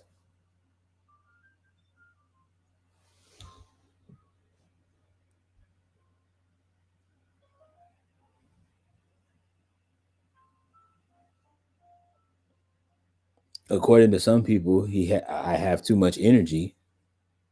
Like, you know what I mean? I have too much energy in my performances to be with the R&B niggas.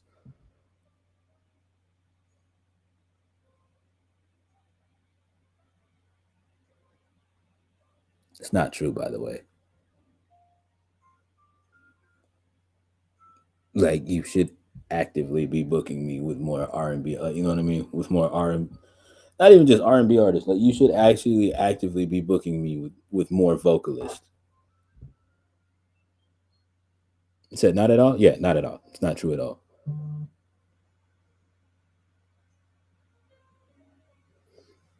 But it's just because of the fact, chat, that creatively I am such of an enigma to certain promoters. Like, you know what I mean? That's the dilemma that they run into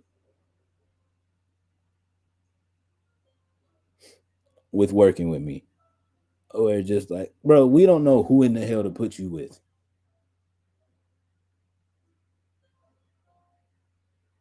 This was actively a conversation that I had earlier this morning with one of my promoter friends. Because it was that thing of where actively I got respectfully, and I know she always gonna be there for me, but respectively, I got tired of every single time being frustrated about that and taking this kind of stuff to a Miss Lady J or to my best friend Tani. Or like, I know that's what they're there for. Like, you know what I mean? I actively know that that's what these people are in my life and that's what they're there for. And for me to take these grievances and these frustrations to them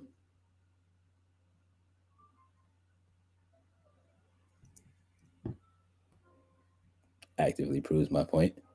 Um, I understand that. Yes, that's exactly, like, you know what I mean. What you have these kind of people in your life for, to take these frustrations and these grievances to. But it's also that thing of where it's just like, damn that, me and this individual are both grown ass men. Hey, bro, let me ask you something. Not on no, like, trying to start no drama or nothing like that. Just actively want to know. You fuck with me, I fuck with you. Why is it, like, you know what I mean? Why is it so hard for me to get shows through you?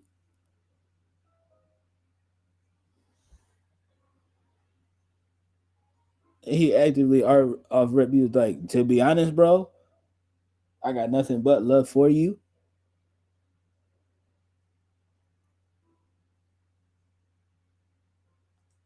But the dilemma for me comes is I actively don't know what, like, you know what I mean? I actively don't know what kind of shows to put you on.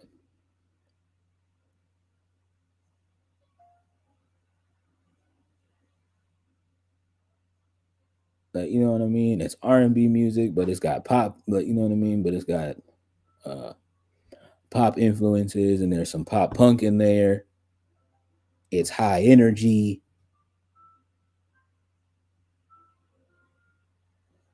It's high energy, so it's like, it would make sense that, like, I put you, like, with the, like, you know what I mean, that I put you on the rap shows, but then I can't do that because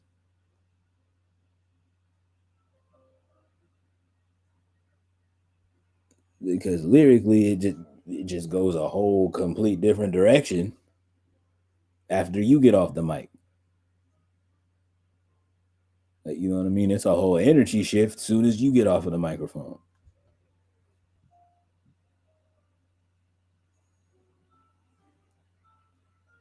Came to the realization of that at the end of that conversation. It was like, oh, so it's not me. It's just actively frustrating for y'all who don't work with me on a day-to-day basis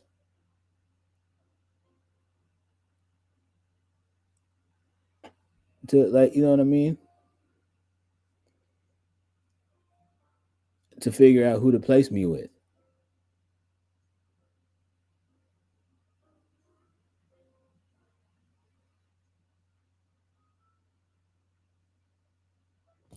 So again, it's actively that thing of where,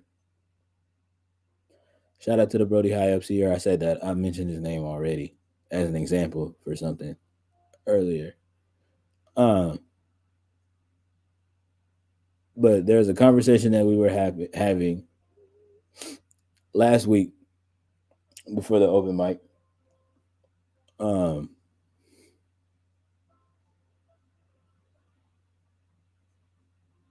and we're on two different sides of this thought process now.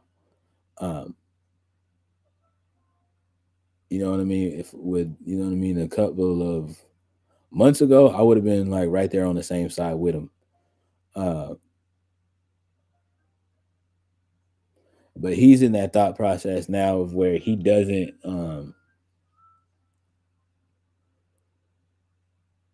He feels like he's to the point in his career where he shouldn't have to be reaching out and asking to be on shows. Um,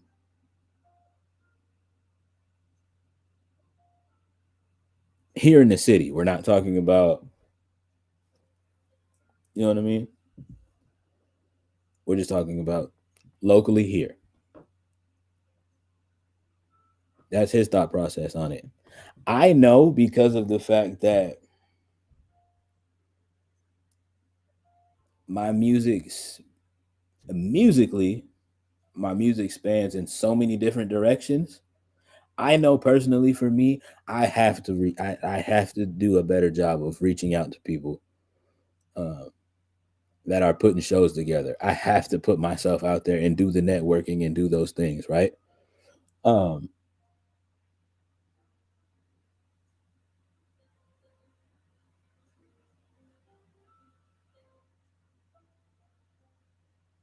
yeah.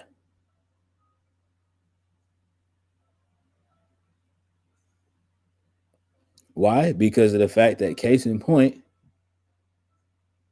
the tail end of 2023 was a prime example of when I closed my mouth, I wasn't getting fed.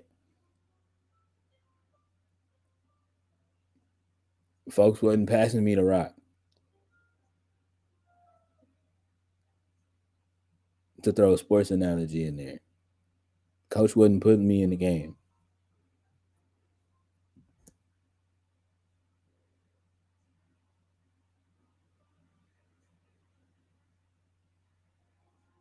Not because I'm not doing my thing. Not because I'm not making, you know what I mean? Not because I'm not making noise musically. Not because I'm not out here actively grinding.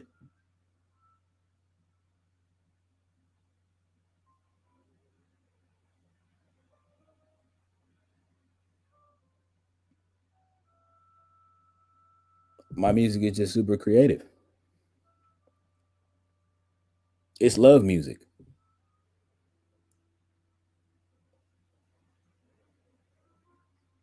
Point blank and a period on that. It's just love music. So it, like, you know what I mean?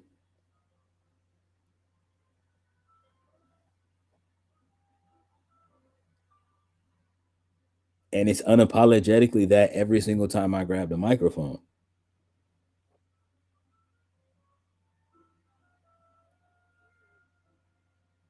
Is there a dark side to it? Absolutely. Shameless plug, but case in point, Darkside Diaries is out now. Go listen to that.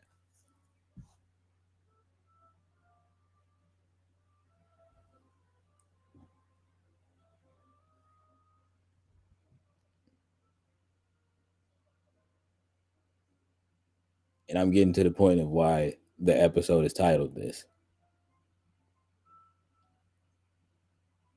But it's that thing for me of where what I come to realize is that I know this might sound a little cliche or whatever, but I actively now look out at what's happening in the world. And then I look at myself as an individual, and I know in my heart of hearts, make no mistake about it. And I know the way that I talk might throw you off because of the fact that I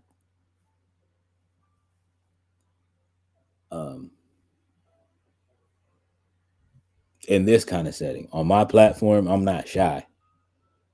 I'm not shy about the things that I feel. I don't hold my tongue on my platforms. You know what I mean? Twitch, YouTube, Facebook, my music,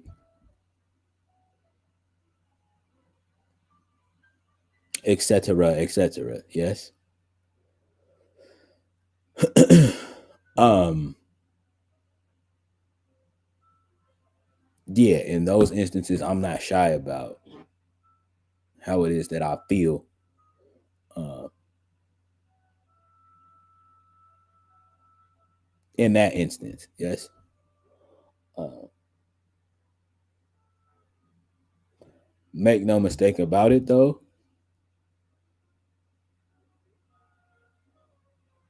And I'm not telling you individuals what to believe at all, whatsoever. Make no mistake about that.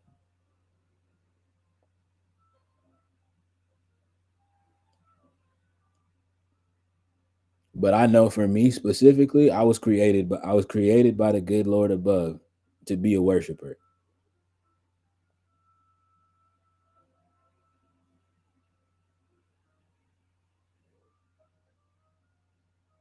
So, if y'all are just now tuning into the content now, you're just in the middle of me kind of rediscovering what me as a worshiper looks like.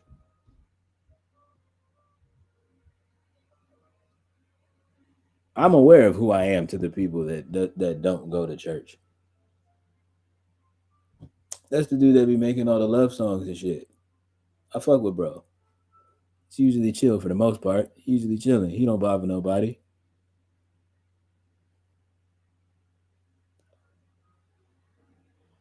You know what I mean? And he be putting on a hell of a show. I fucks with bro. Appreciate you. That's what it's all about though.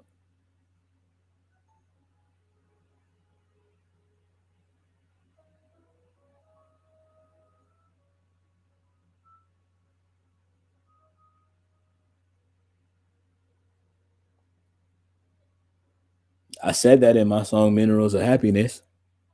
If I'm honest, this love thing stresses me out. But if I didn't have it, what are all my projects about? See, I ain't moving no packs and I ain't shipping it out. So Mr. Happy Go Lucky is who you stuck with for now.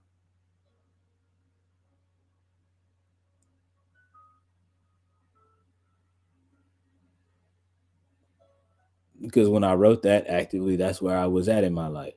This thing called love was actively stressing me the hell out.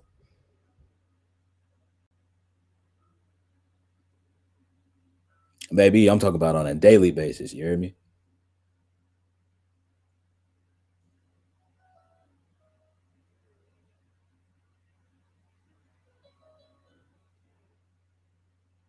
But it's that thing of where, like, you know what I mean? I was sitting there frustrated about my love life at the point in time. But then I also like sat there and I looked at myself in the mirror and I was like, nigga, what else you gonna write about? You not a gangster.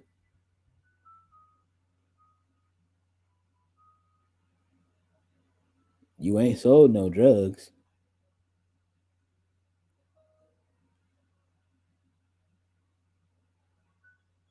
You ain't sold no hard drugs.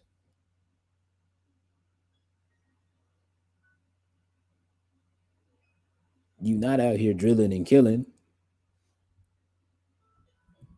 And the one thing you also are not is you not a pretender. So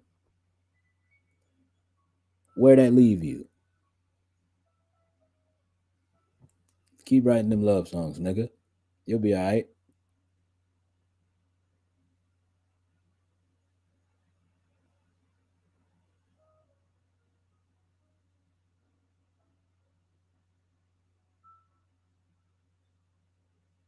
And actively, I hear it on a day to day basis of how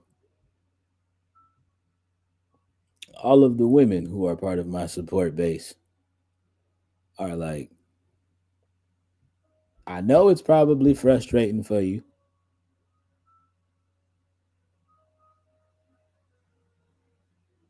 but don't you dare give up on writing those love songs. We need that. We need that. We need you to keep doing what you're doing because the rest of these niggas not gonna do it. She wasn't talking about the R&B. She wasn't talking about the R&B niggas.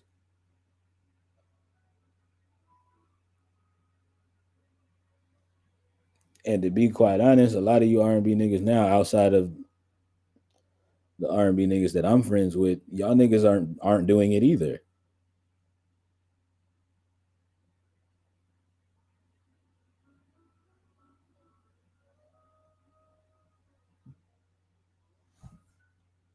You just outright with you know what I mean? I'm talking about even with the songs that aren't your bedroom songs. Y'all niggas are explicit and just letting it all hang out there. And I know crazy coming from me, right? The nigga that's like super direct in all of his music. But like, you know what I mean? You know what I mean? The nigga that's super aggressive and direct and cut and dry straight to the point when it comes to his writing style.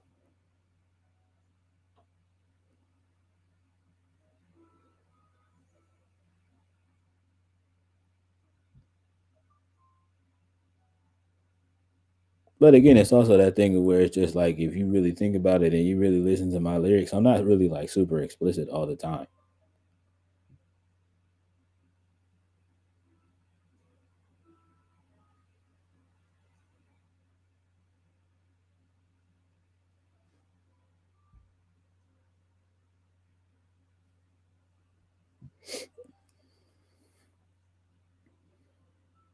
Unless I start like, you know what I mean?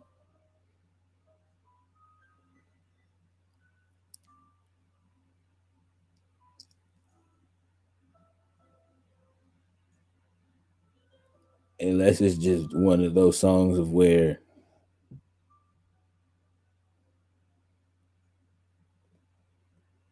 like, you know what I mean? Unless it's just one of those songs of where that's where I'm at with it mentally. Or just like, you know what? I don't like, you know what I mean? I don't know where else to go with this other than just being like,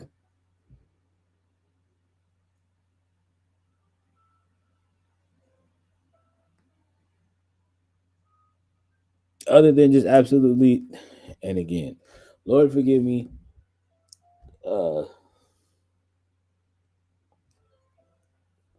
y'all already know what's up, but like, you know what I mean? It's that thing of where actively, sometimes it just gets to the point of where it's just like, you know what? Lay it down and have your legs throwing up the peace sign. I'm trying to get in some guts and rearrange something in there.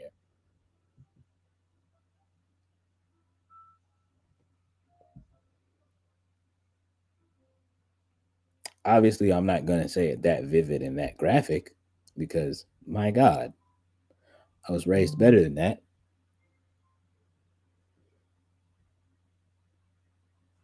I am gonna be a little bit more colorful with the language.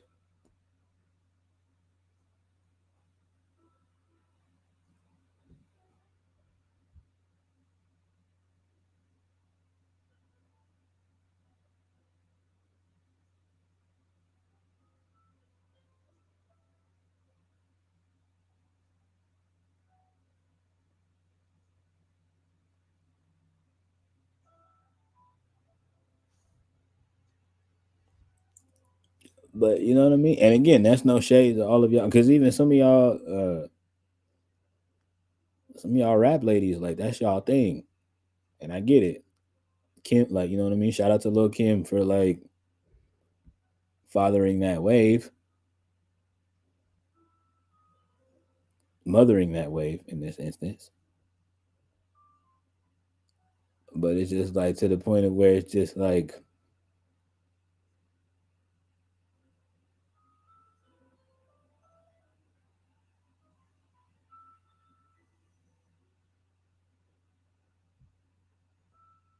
you know what I mean. But Lil Kim wasn't the first. Lil Kim was the first one to kind of be like a little bit more explicit about it.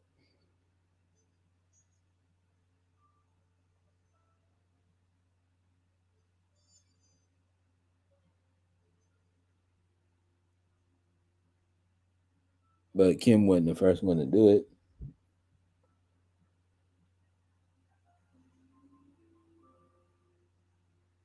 You need examples? Salt and Pepper. What you think that song "Push It" is about? They're not talking about pushing a button. I'll tell you that much for sure.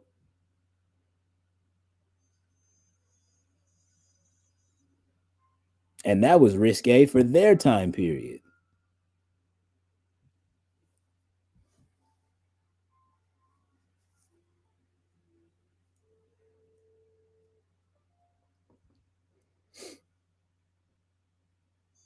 Another. Oh, you need another example? Adina Howard.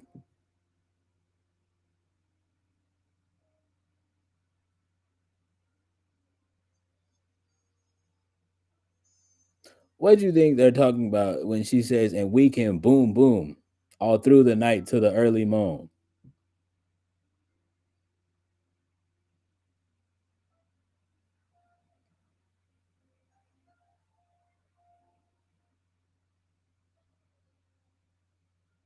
She not talking about kickstarting a dirt bike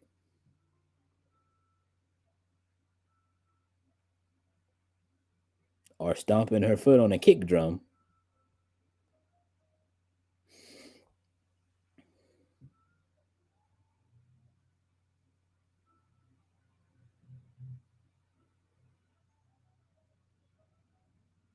Again, this coming from somebody. This coming from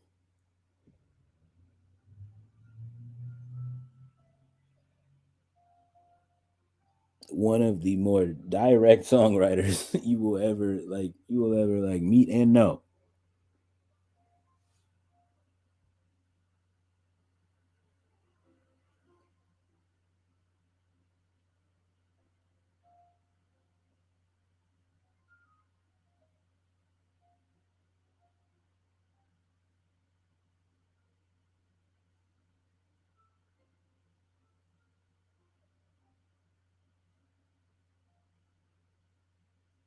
But that's the kind of stuff that inspired me. So it's again where it's like, and I know to a lot of y'all niggas, a lot of y'all young niggas, y'all gonna be like, that makes no sense.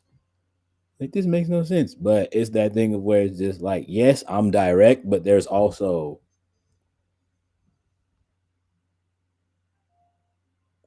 undercurrents and undertones.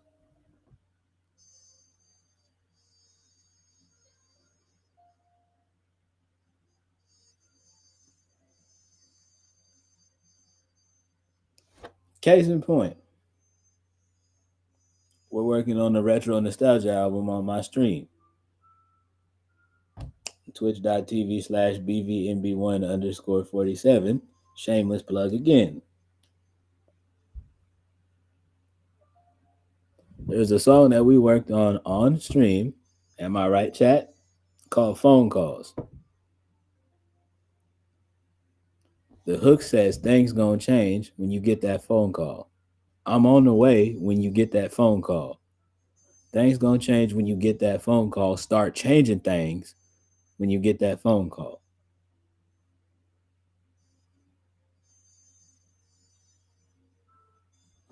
And I was asked live on stream, Say, Bambi, what do you mean by start changing things? And I explained it quite respectfully. Start changing your clothes, get your house in order if you need to, change your plans if you need to,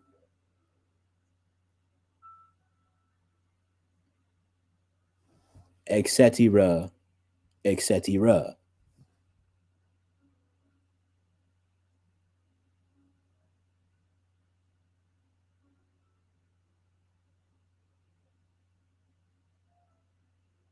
Some of y'all other young boys would out there would get presented a record like that.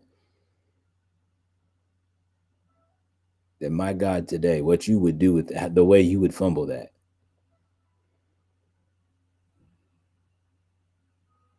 respectfully with love, but the way you would fumble that.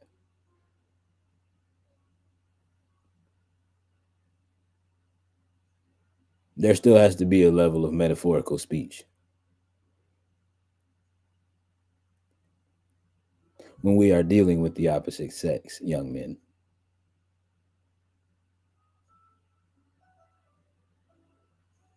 Now, granted, there's gonna be a lot of you young boys out there that's gonna be in the comments talking about some Unc. You do know that some girls like it when you like that. Some of these girls like it when you just tell them you finna bend them over and stuff it in their good. Like, yes, I know. I'm well aware that some girls like to be told that they're gonna get stuffed like a Thanksgiving turkey. I'm not talking to those kind of women.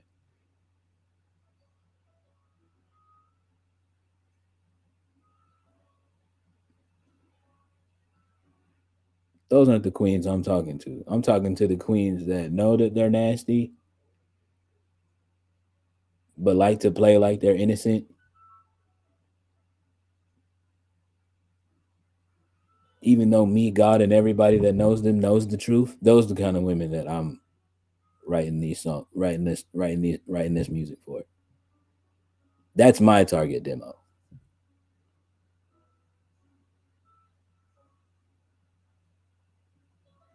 Oh yeah, and she plays video games and watches anime. You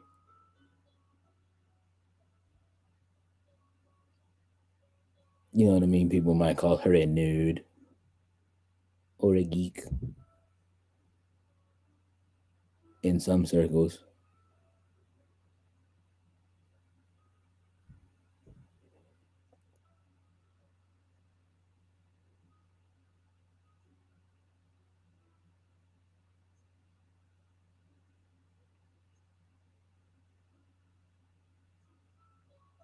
But that's who I'm singing these songs to. You need more examples? Cool, I got more for you. I have a song that's out now on my R&B demo called the Mewtwo Project.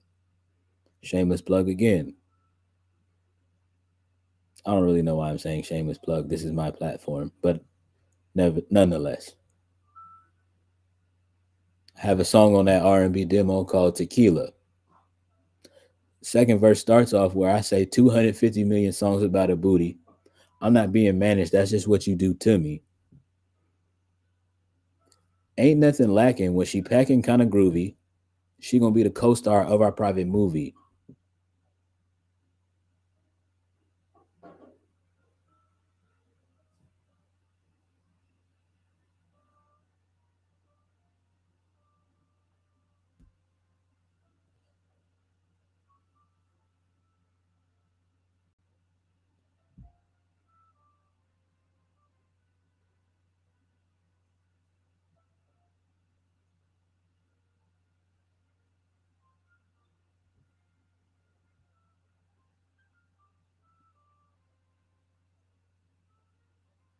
Yes, that whole thing of where, yeah, a lot of you horny toads will be like, that's about sex. He's singing about sex. See, I told you he was a freak.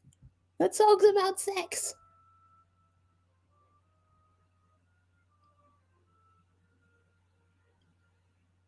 It's like, yeah, but how do you know that? You had to use context clues to figure that out. And you could sit here and lie to me and say, no, I didn't. I just knew. No, you didn't.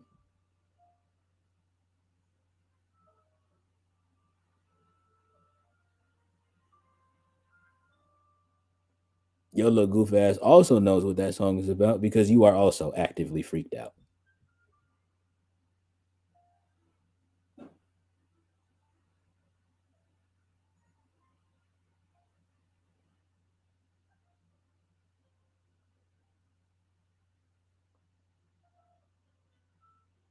I could go sing that song at a middle school dance. I would never, but you know what I mean? I could go sing that song at a middle school dance and none of them kids would ever, like, none of them kids, like, shouldn't understand what I'm talking about. I'm sure most of them little badass kids will, though. But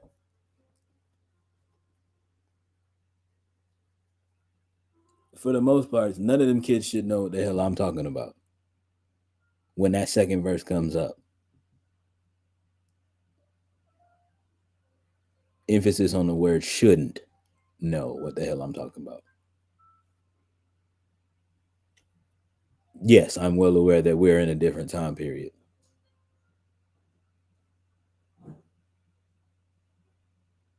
And I'm aware that some of these kids nowadays are wildin', wildin', wildin'. No Nick Cannon. But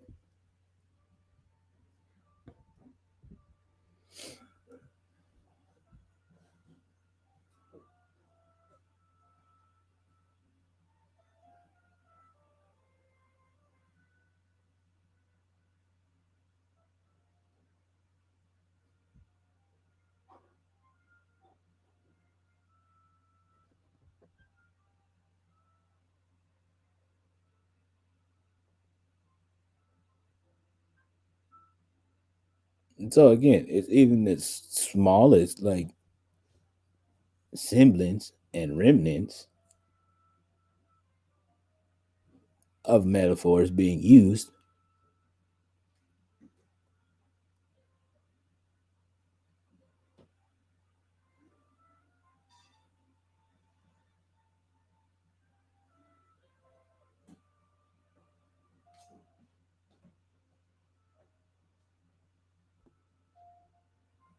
But it's also still a level of direct TV for you.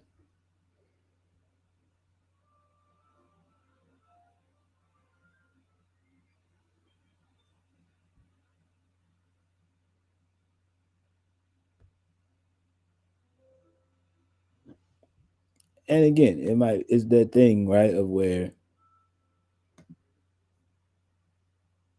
again, there's a point in time last year where actively I had a conversation with some of my friends in the village, with some of my friends in the village family, because there was a point of where performance wise I was frustrated that actively and like all of my niggas know about this, so this is not me like exposing new information, but it was actively a conversation that was had of where I said I was frustrated that um, the type of female demographic that was swooning and clamoring over the songs that Isaac was doing. And then it would be that thing of where at the village open mics, I would go up right after Isaac, and then these same girls would be like, ugh, did he really just say that right now? Yuck. And it was starting to blow me because it was that, like, you know what I mean? It was actively starting to blow me because it was that whole thing of where, like, in my brain, I was like these goofy ass girls don't even realize me and this nigga Isaac are singing about the same exact thing. He's just a little bit more poetic about. He's just a little bit more poetic about it. He's just going in a, he's like, you know what I mean? He's just handling it in a more poetic fashion than I am.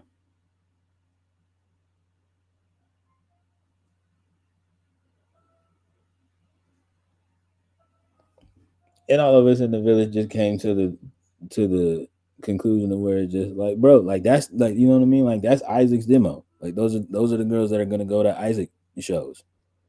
Those aren't the same girls that are gonna come to see you. Like, you know what I mean?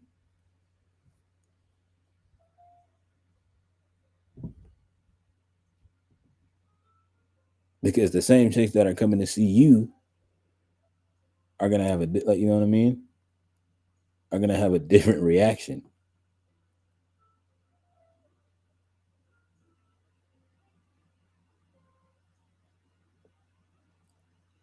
when you get up there and you say the things that you say.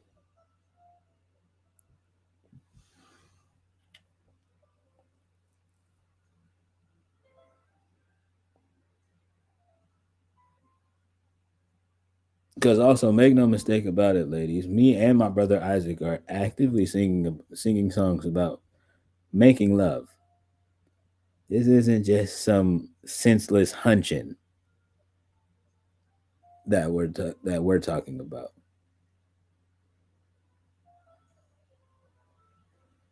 It's levels to these bezels, little baby.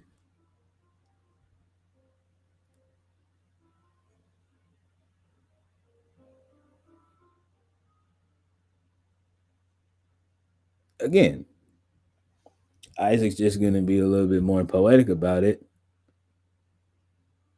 Me, I'm gonna use metaphors, but I'm also going to be very direct with it at the same time.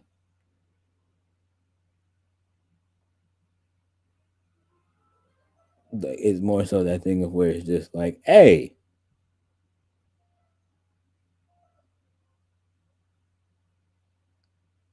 I'm trying to see what happens when I touch that. Like, you know what I mean? I'm trying to see if you're gonna lose your voice or not after you spend a night or a weekend with me.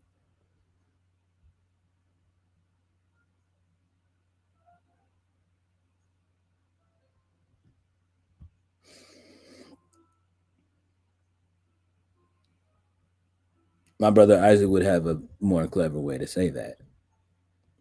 Both saying the same thing though.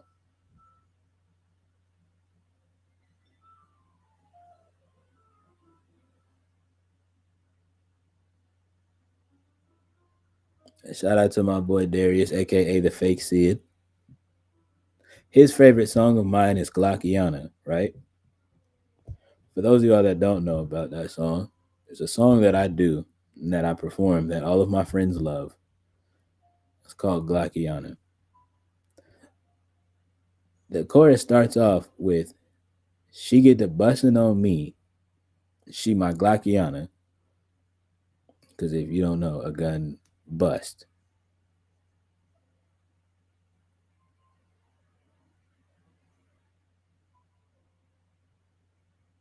She my nasty little freak. Call her my Tatiana. She not a thought for anybody else, but she gonna do some thought shit for me. Mm-hmm. Mm-hmm.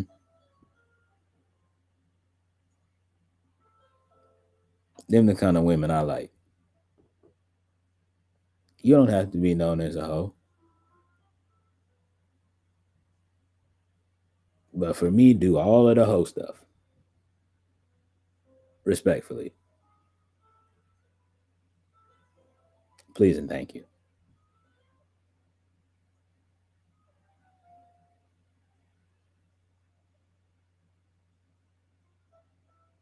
Ew, that's selfish. I know. Do something about it. You know what I mean. That's what I like. That's what I like and what I'm into and what I prefer.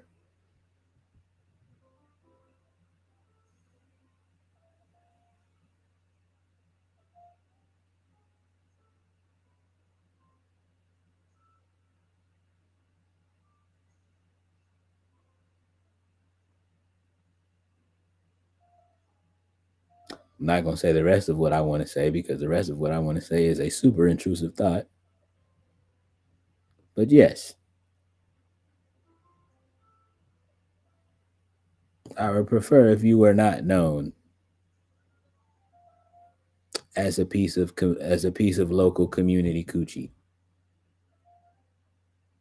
respectfully.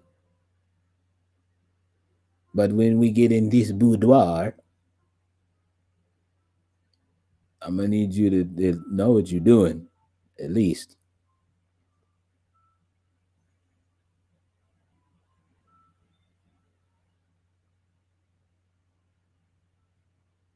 preferably.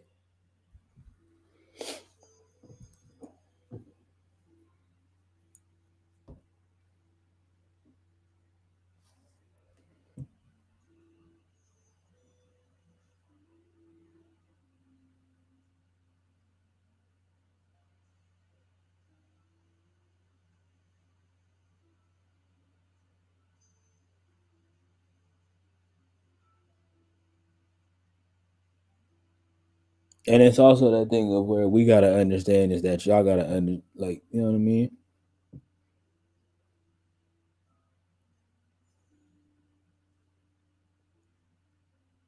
Y'all gotta come to realize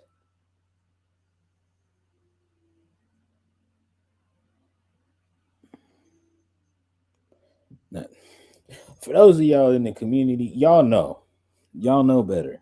Like, you know what I mean? Y'all know, like, I hate the fact that I even have to explain this like this because of the fact that I know y'all are smart enough and y'all know.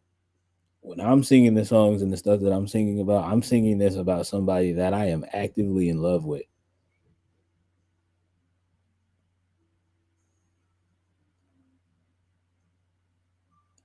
I'm not doing none of the stuff that I sing about with no one night stands.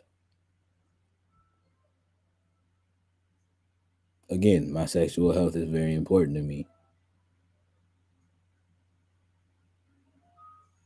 I'm not running around here actively fucking anything that will let me.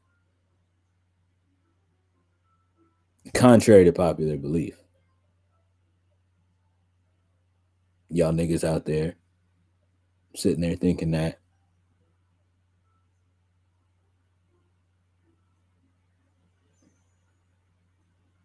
I'm not having sex with everything that will let me.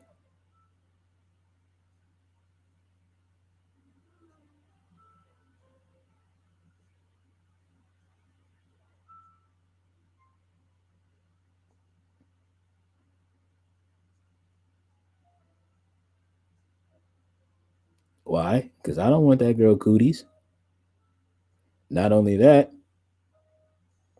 just like with, like, you know what I mean, just like with my music, I realize that's a spiritual just like with the music that I make, I realize that is a spiritual experience. When I get up there on that stage and I perform those songs, that is a spiritual experience that is happening. Which is again why, despite the fact that I also make those songs, worship music is also just as important to me. The balance.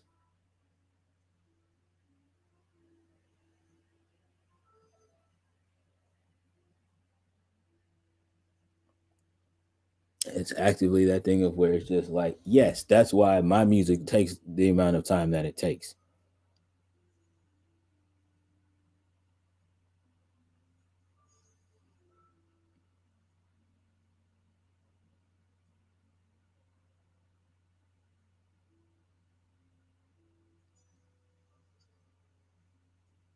It's about it's a literally with me, music is a spiritual experience that happens.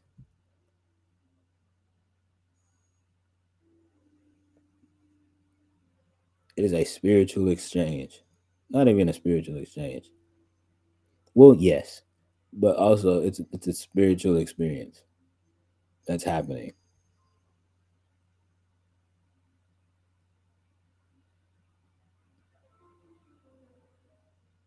At least for me, when I sing, I can't speak for other people.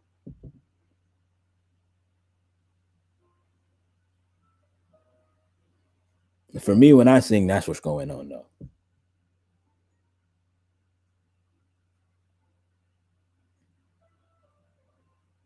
Same thing when I'm entangling myself with a woman. That is a very spiritual experience. which is why I don't play about that.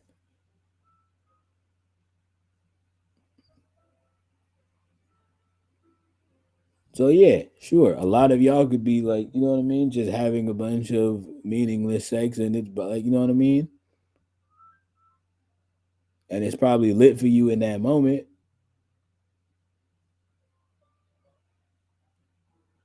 But then you wonder why mentally and spiritually for the next 2 years you going through hell.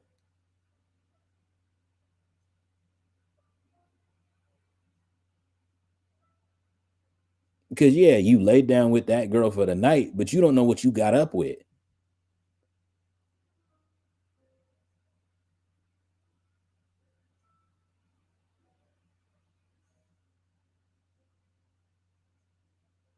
And again, I know for a lot of y'all act like that. For a lot of y'all that are again under the age of 20, y'all act like that's not real. And that's fine.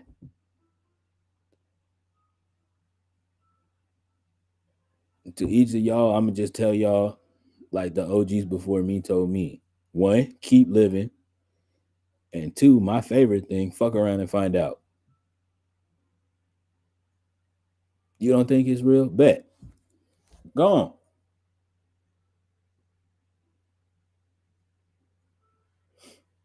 I know a whole lot of people that I go to church with. They're like, why are you telling them that? Because they don't believe, like, you know what I mean?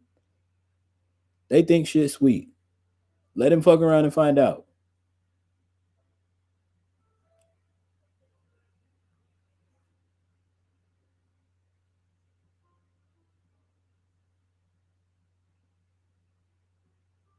That's actively what I've come to figure out dealing with this current generation of young folks.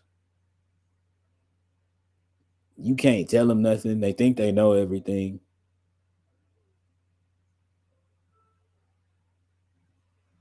Till they fuck around and run around and hit their head against the wall, and they be like, "Why you ain't tell me that wall was there? You had that? You had all the answers.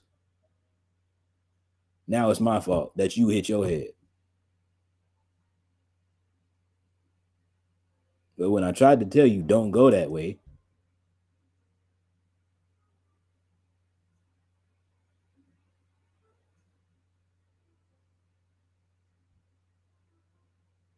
that you know what I mean. But when I tried to tell you, don't go that way because there's there's lions, tigers, and bears, and there's a big ass manhole.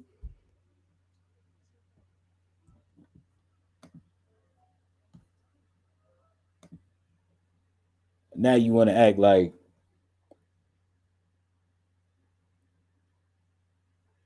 it's all my fault,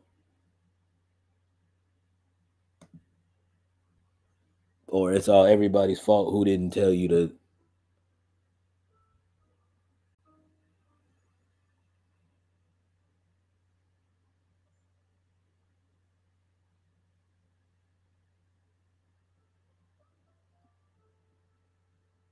Hey, bro, don't take that path to the left. There's a big ass hole in the middle of the pit, full of lions, tigers, and bears.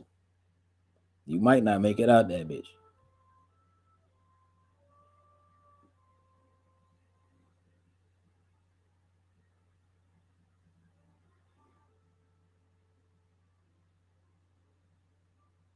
Man, ain't nobody gonna listen to what you say. It's 2024. Shit different.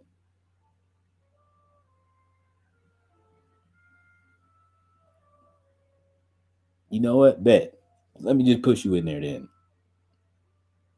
and let you figure it out. Cause like, you know what I mean? I'm actively not about to play with you.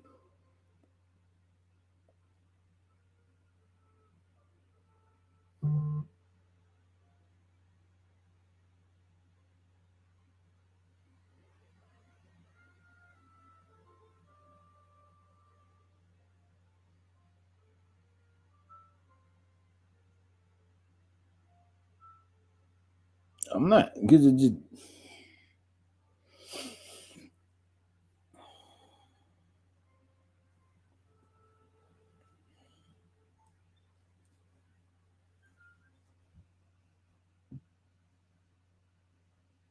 saying all that to say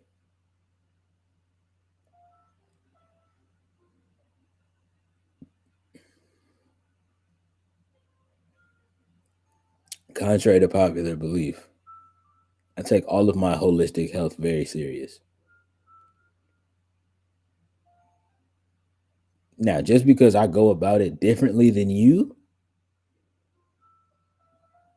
does not mean that that's not true.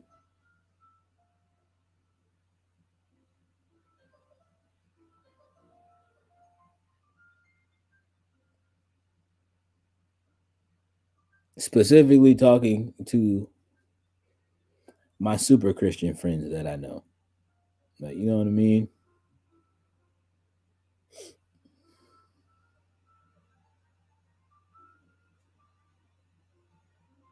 You know what I mean? You Christians that are living your life like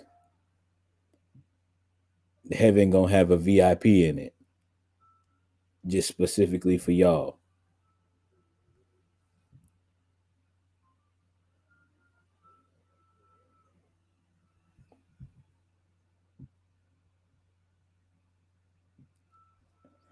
Let me help explain something to you. For yet again the 3,000th time. What I've been called to do ain't the same thing as what you've been called to do. Okay? So see, on the surface level, you just hearing the music that I make and you just like, oh, he's going to hell.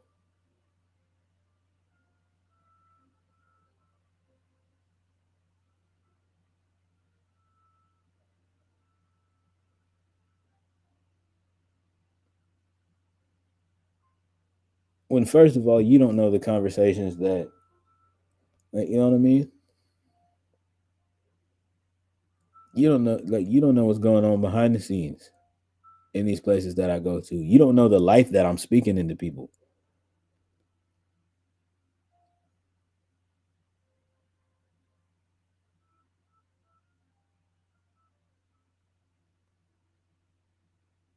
And again, some of these places that I've been called to go to, you would instantly fold like a beach chair in there.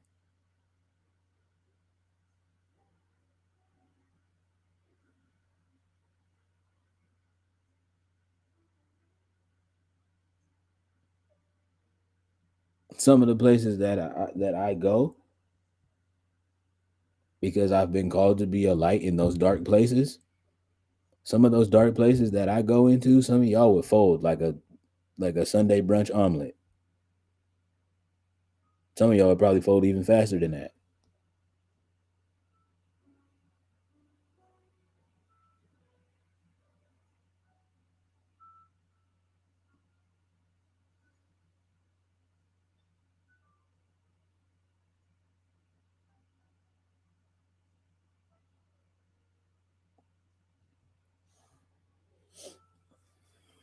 For all of those people that be like, "Oh, bro, he just always so like super supportive and he's always loving on everybody." Like there has to be an end, like you know what I mean? Like there has to be an end goal for him. Like he has to be expecting something. No,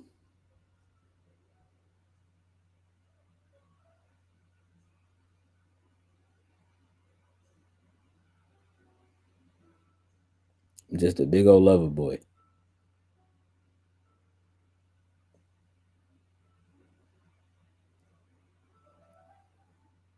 I've been called to go to those dark places and love those people who you guys, the super Christians, would deem as unlovable.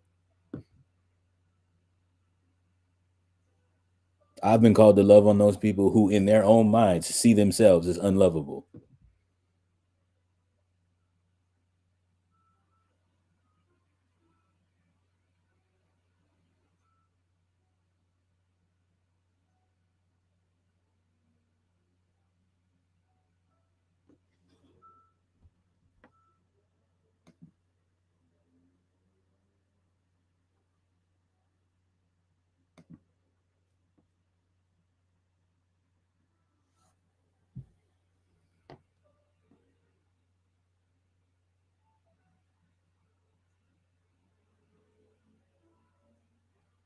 Now, make no mistake about it, do not get it messed up.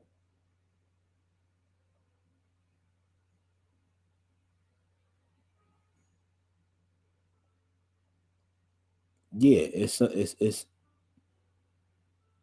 and being in these places, yeah, it's some stuff that tries to follow me home on the spiritual side of things. There's some stuff that tries to follow me home. There's some stuff that tries to go home with me on the spiritual side.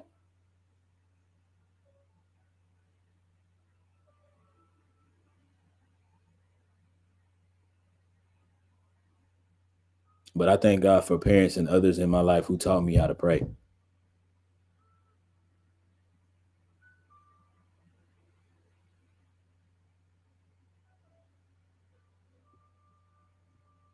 Mm-hmm. Yeah, you heard me right.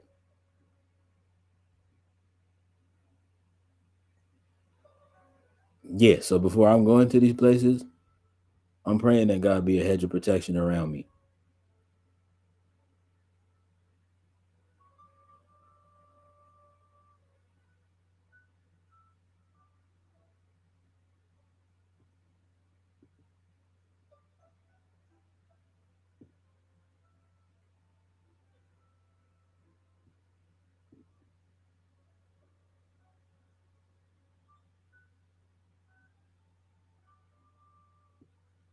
So no, I'm not like you know what I mean. So no, I'm not going to these places.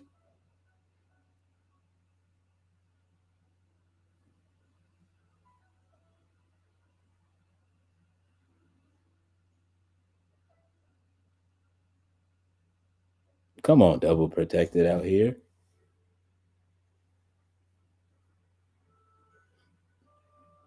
Again,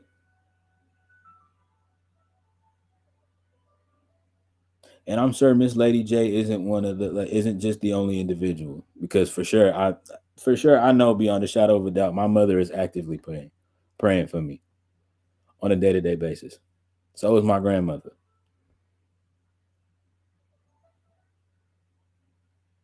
Shout out both my babies. Love y'all.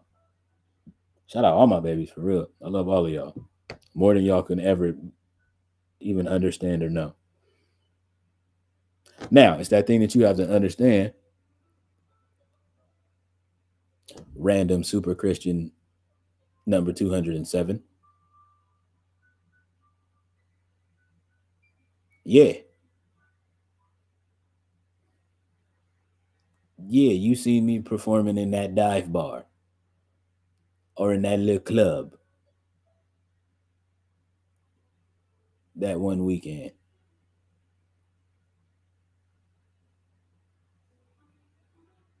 But it's that thing because of the fact that I know I'm being prayed for and I know that I'm protected, I'm also not stupid. I don't make foolish decisions.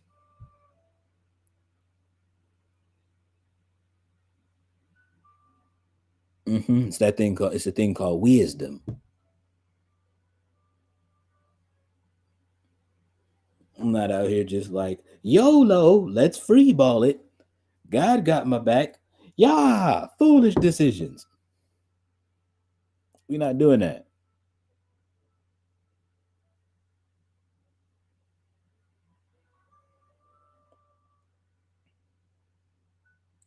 It's also that thing where for me, I know I haven't been called to tell some of these people how to live their life. And like, you know what I mean? I haven't been called to go into these clubs and tell these people that they living wrong. Now, folks come up to me and they tell me something about their life, and I will actively tell them, yeah, what you doing is wrong. And you should find a way to make that right.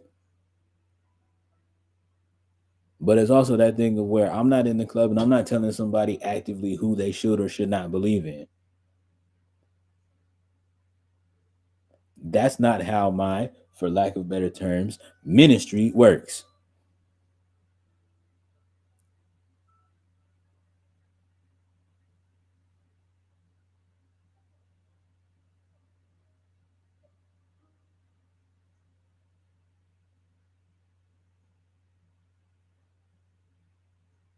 I'm one of those gardeners where I plant the seed.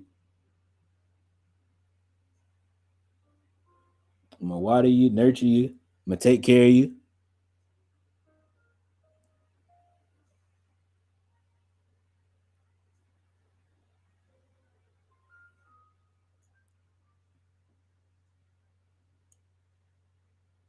I'm gonna actively pray for you, not out loud because I don't want to make you uncomfortable.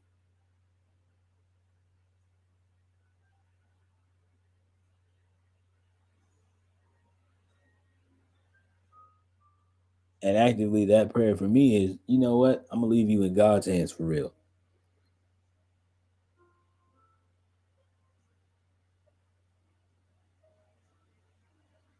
Because respectfully, I know myself. I know me. And I know every day I don't get it right. And I know every day that I'm not having the best of days.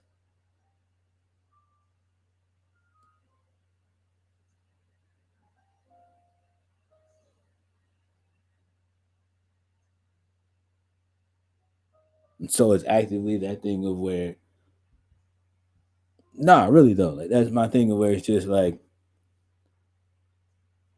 I'm gonna plant the seed and then I leave you in God's hands.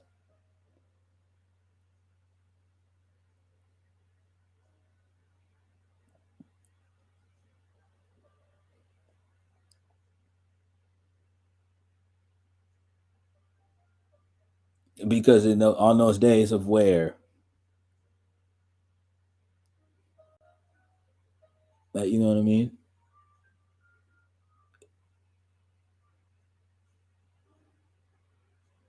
Because on those days where I'm messing up and I'm falling short, that's what he's there for.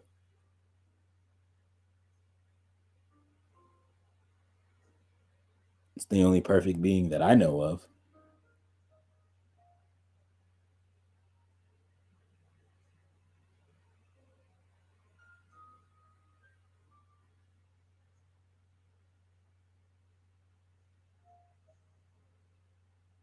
Case in point again, I just put out an EP called The Darkside Diaries.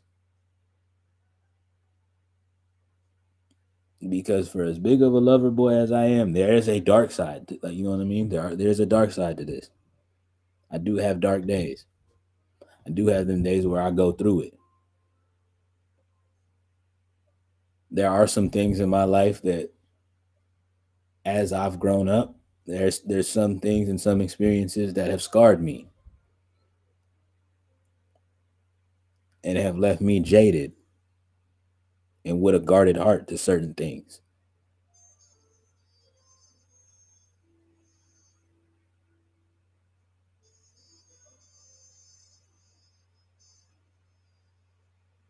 Told y'all, I'm not perfect.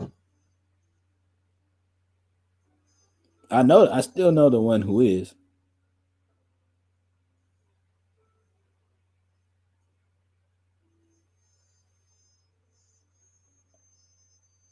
But it's also actively that thing for me of where it's that thing of where I even knew, even when I was early,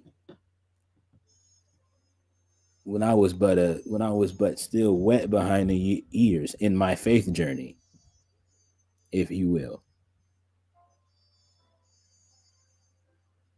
when I was yet but a baby Christian,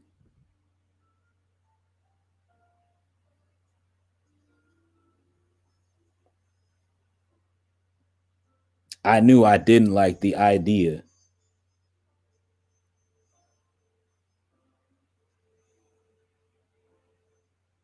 of what you super Christians do, and y'all try to force God down everybody's throat. It's whack to me. It's corny. You're lame. I said what I said. You're lame.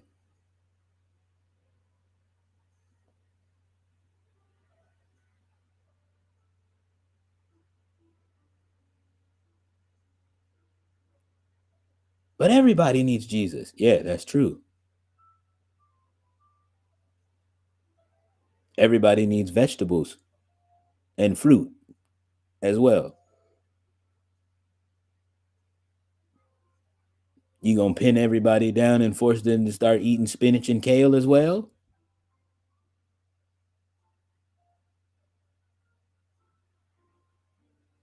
You also need a certain amount of sunlight. You just gonna start running up in people's houses and dragging them outside to make sure they get the right amount of vitamin D. Pause.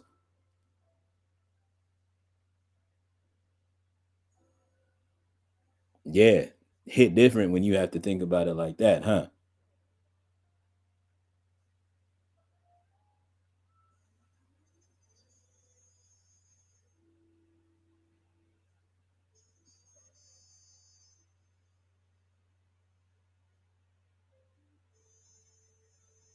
Think about the amount of people that you have actively turned off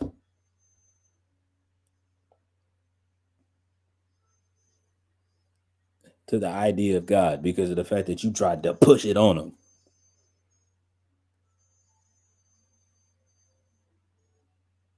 It's like, hey, bro, how about just chill and like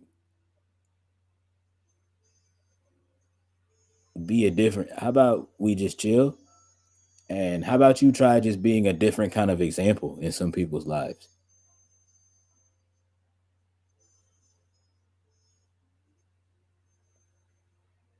Case in point with me, right? It's a lot of niggas that I know are assholes.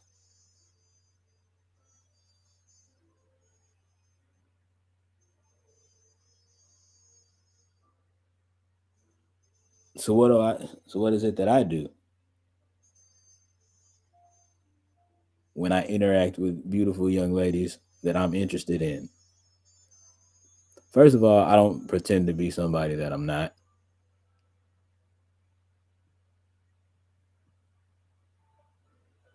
Contrary to popular belief of one individual, but she doesn't know anything because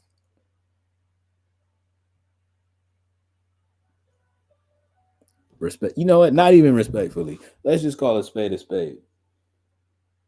To this young lady that um, claims that I was perpetrating a rich individual. We've talked about her. This is now the third and final time that I'm going to talk about her on this channel.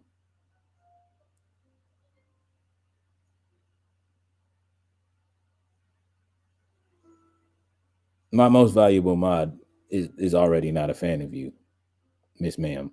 Just so you know.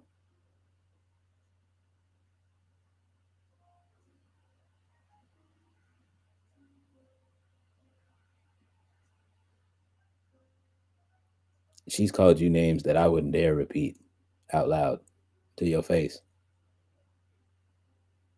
Well,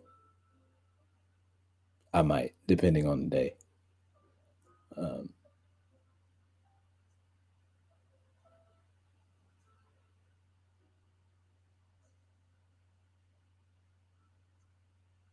it's funny how this young lady went around trying to tell my friend group that I tried to perpetrate, be and portray myself as this individual that I was not.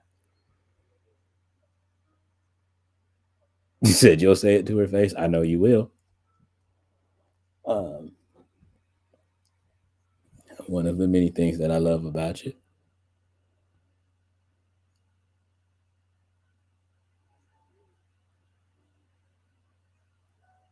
And understand to this young lady as well, I still do wish you nothing but the best as far as your life is concerned. Um,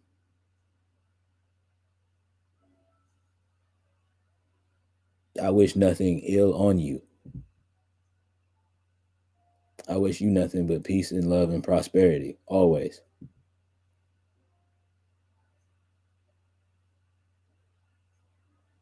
I can't speak for the other people close to me.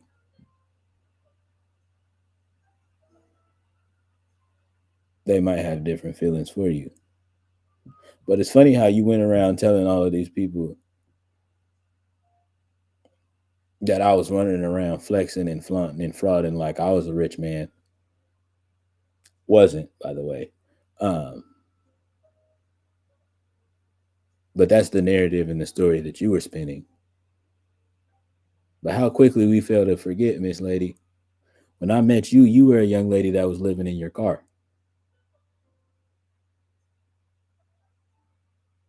Mm, forget that. How quickly we forget that, huh?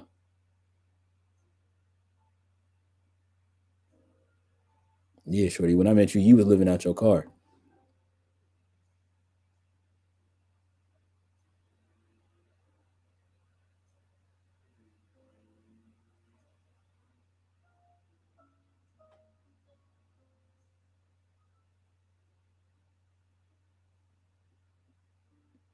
You was riding around finding safe, like you know what I mean, finding empty parking lots on the on the safe parts of town to park in, so you could sleep.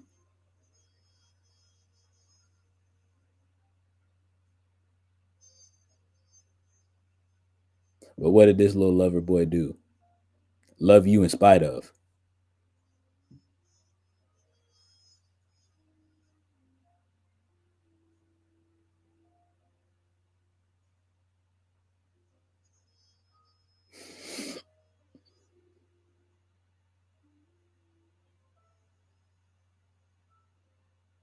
Loved you in spite of.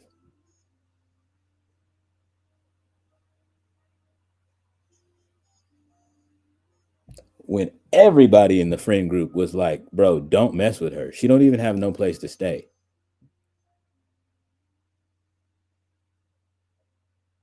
Yeah, but I like her though.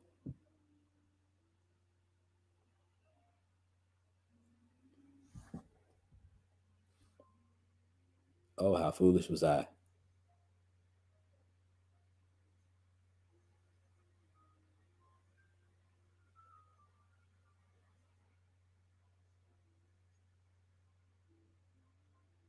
Oh, how foolish was I?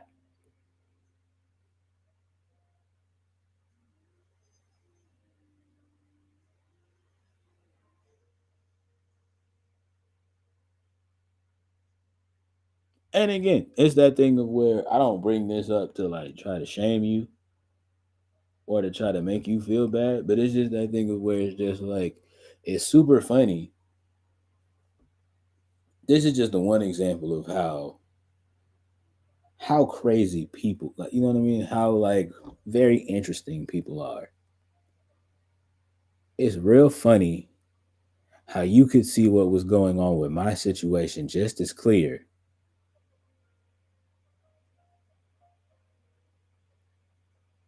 but everything in your life wasn't going according to plan and everything wasn't as perfect.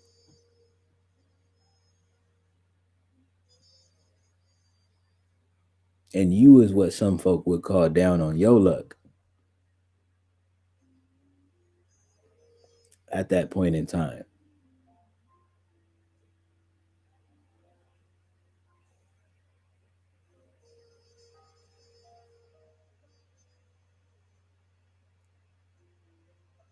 Again, with everybody that I knew who was actively saying, do not do it.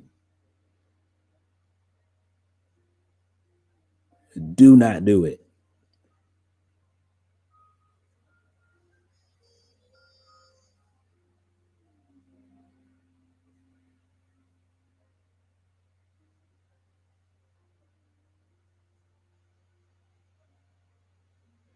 My brother Isaac, don't do it, bro. I'm telling you, it's not worth it. She's dangerous. She's bad news. My brother 2B, it ain't nobody else that you want to try talking to. Like it's a lot of other girls in the city that, like, you know what I mean? It's a couple of other girls in the city that I could definitely introduce you to that I know like you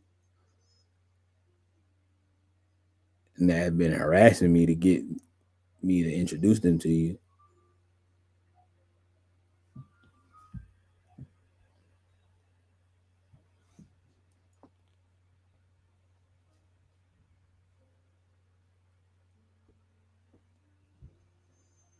My nigga Seer, Pops, respectfully with love. I'm not gonna tell you what to do, Pops, but if it was me, I wouldn't do it.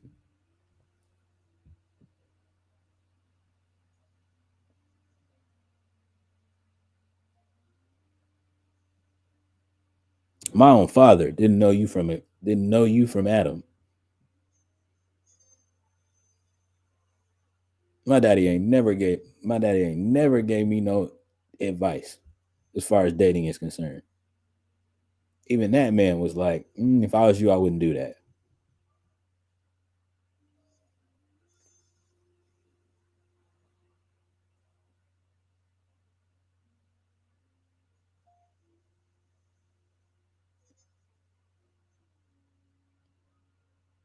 And yet and still, I was ready and willing to give you all the love that I possibly could.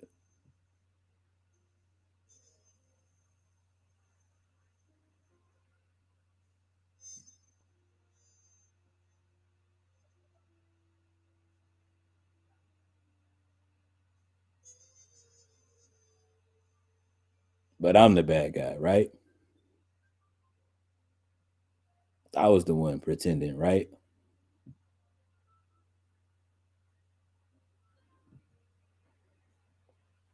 Interesting.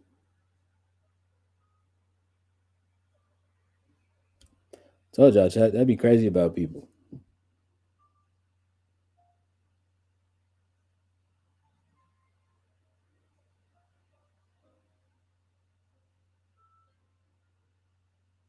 What does that have to do with everything? What does that have to do with what the title of today's episode is?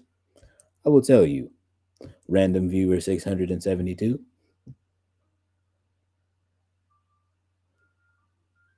I don't have anything else to say, but I'm listening.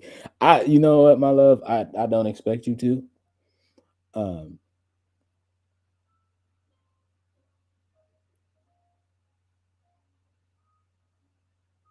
because it's that thing of where I will be honest, God had to work on me, had to work on me myself to get to this point.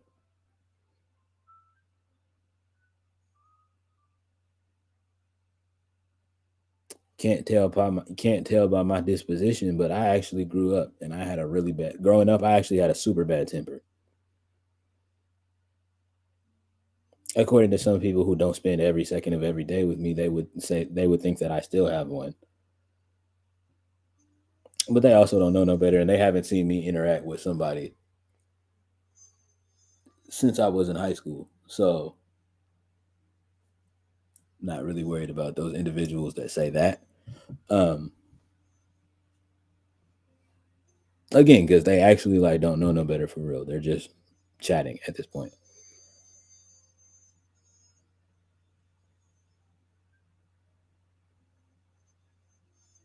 But yes, God had to work on me as far as my temper was concerned.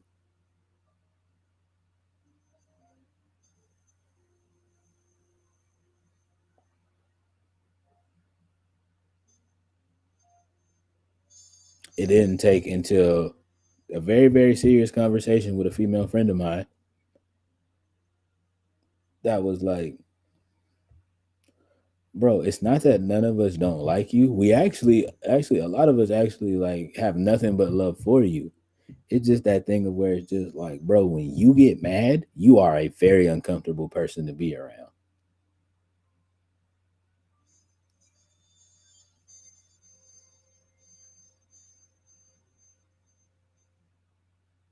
So, spoiler alert to any of my friends in the village family that want to see what it looks like when I snap and when I get mad, y'all will never see it. Sorry. Actually, no, I'm not sorry. You're welcome, actually.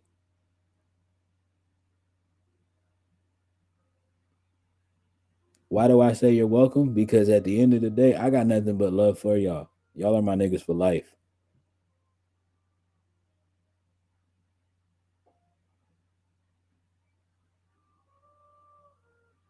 And I don't want to ruin it, and I don't want to ruin the great bond that we're building together as fellow musicians and friends for the sake of some silly ass temper that I have. Because y'all want to see me just like snap on somebody and flash on somebody. I promise you, it's not worth finding out what that looks like. It's not. Respectfully, with love, it's not worth finding out what that looks like.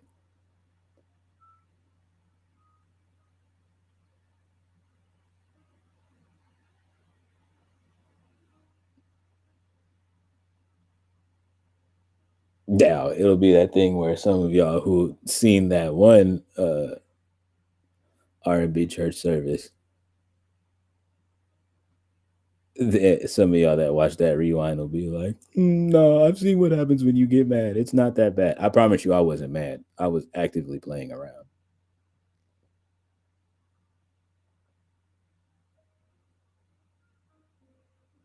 because I knew it wasn't serious. Because if I was actually serious and I was actually pissed off, I would have turned stream off at that very second.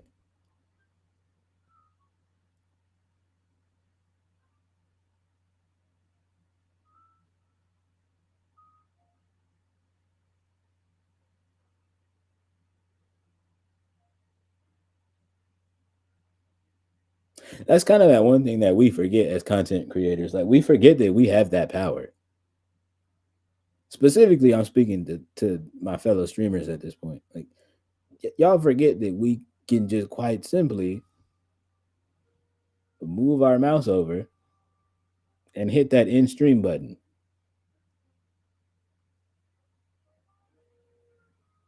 at any given second we want to.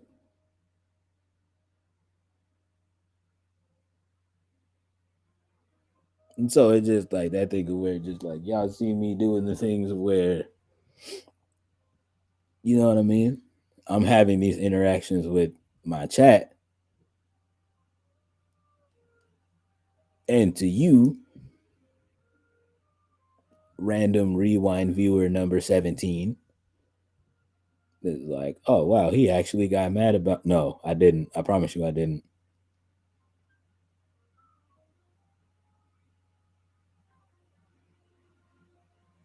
One thing for sure, two things for certain. I love every individual in this chat, whether they come through every day or they come through every couple of days. I love everybody in my community actively with my whole heart and soul. Why? Because my heart's just that big, and that's how I rock, and that's how I get down, and that's my body.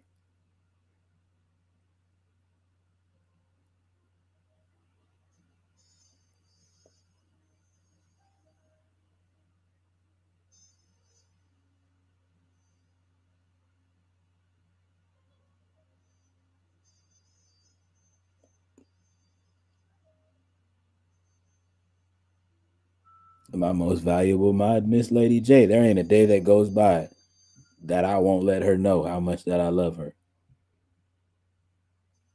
And she actively, not actively, but she very often will do some stuff because she thinks she funny and will say stuff like that team that wears powder blue is the best team in Carolina or things of that nature.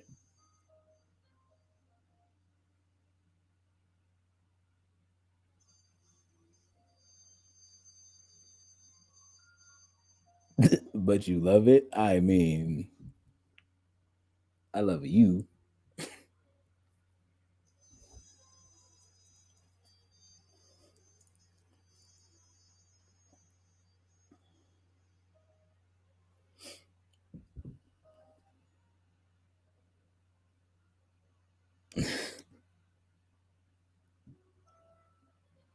You know, them niggas that wear powder blue can choke, but I love you.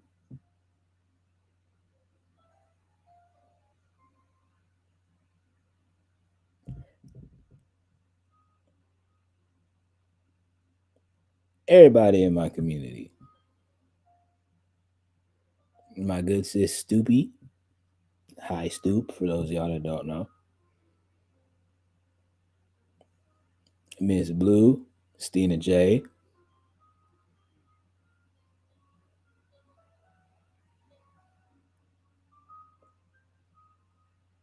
Even some individuals who they might have yet to come through here to the cozy clubhouse. There are others whose communities that I am also a part of that I got nothing but love for. Case in point, My good sis OM Jess. Shout out to Gym World. I got nothing but love for that girl. And I want her to reach all of the heights possible. And I want her to do all of the things. All of them.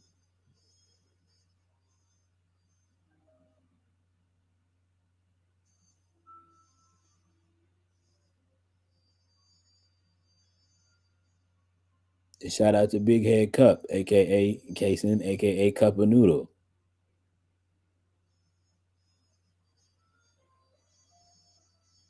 I say that actively and often. That is my favorite streamer ever.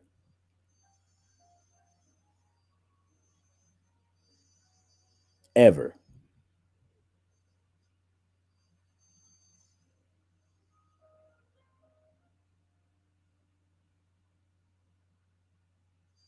I actively wake up earlier now.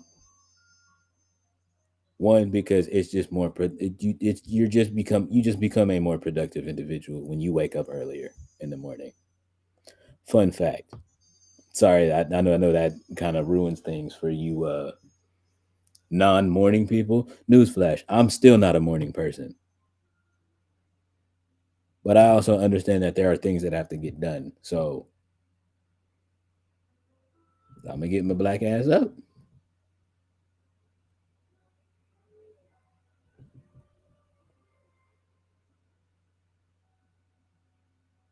Also, the other thing is I get up so I can make sure that the things that I need to get done, I can get done before around 11, 11:30 Pacific time.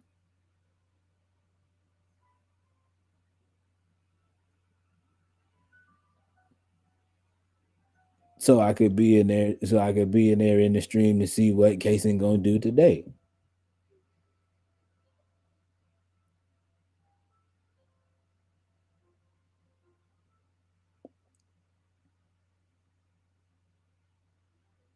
Poised.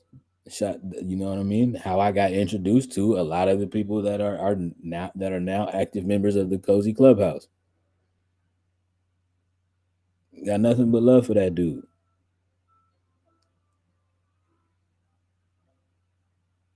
Whatever it is in his heart of hearts that he's praying for that he achieves, I want him to achieve all of it plus more.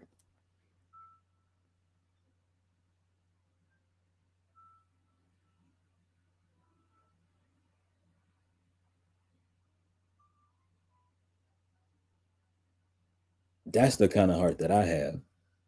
And this is not me like going on a campaign to try to like prove that I'm not a bad guy. I have nothing to prove to none of you niggas. Respectfully.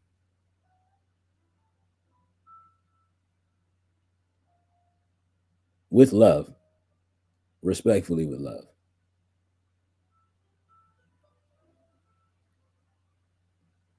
I have nothing to prove to none of y'all.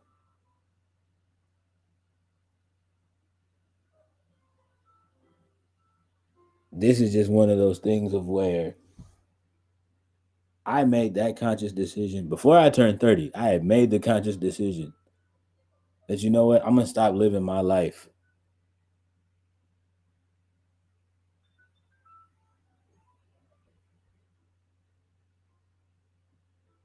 like the angry little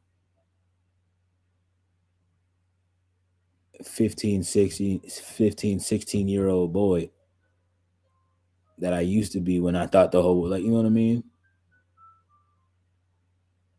I'm gonna stop acting like the whole world is after me because it's not.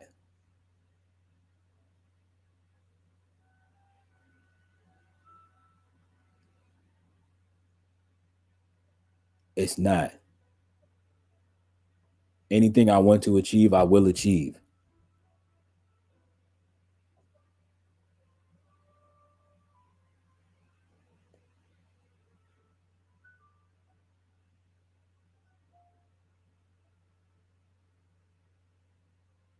We are actively in a day and age now where we live in a world that, like, you know what I mean? We're living in a day and age now of that we are literally in a world that is lacking love. So rather than sit and complain about it, like most of you in the masses will do,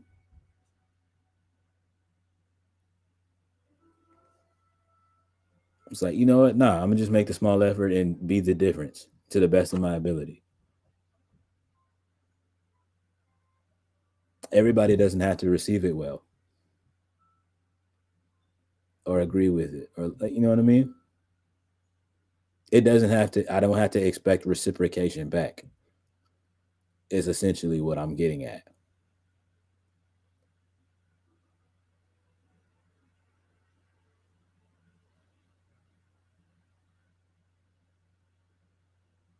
You don't have to reciprocate love back for me to still rock with you.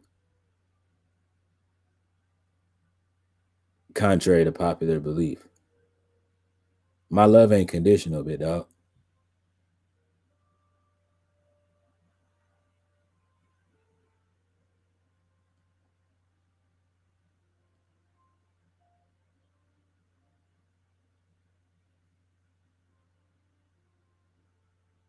What about the people that that are just outright here to disrespect you and do you wrong? I ain't said that. I didn't say that this walk. I didn't say that deciding to live this kind of life. I didn't say was gonna be like, oh, like, you know what I mean. Like, I'm just gonna live like this and it's gonna be easy. Never said that ever.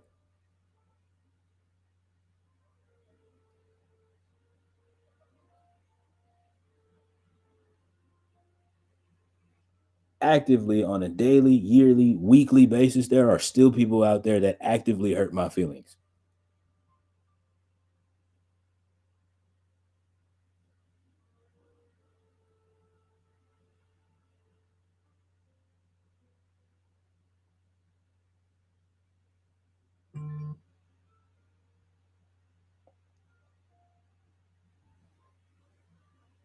How do I handle that?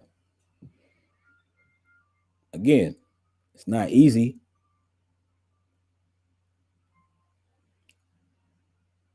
but it's that thing of where I have to come to realize that I'm not owed anything. I'm not owed anything. And it don't cost nothing to love somebody.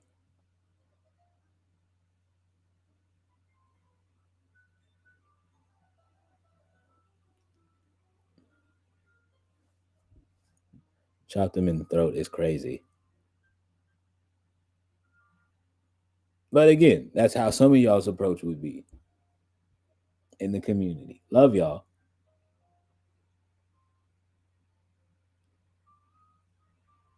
It just now at the place in my life where I'm at, it just it I can't.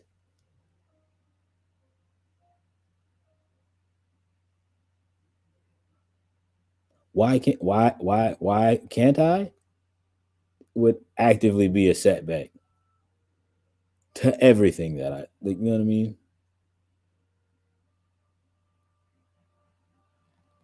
To everything that I'm trying to teach and show and present to the world. It would all be counterintuitive.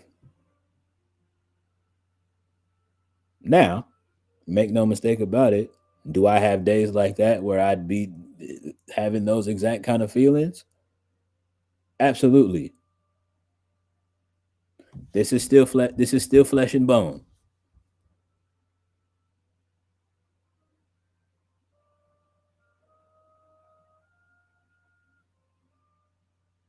And by no means, by the stretch of the imagination, have I ever said that I was perfect.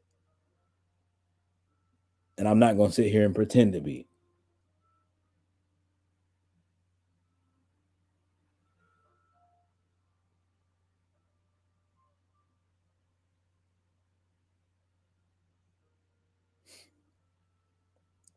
But it's that thing of where it's a mind over matter thing. I'm not gonna, like, you know what I mean?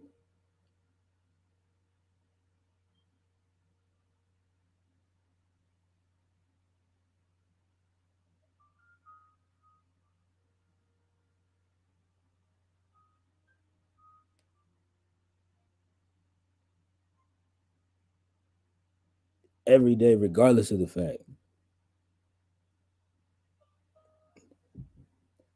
You know what I mean? A person X disrespected me and called me out of my name. Rather than old me would have flashed and been like, who in the fuck is you talking to? Now it's just like, don't call me that.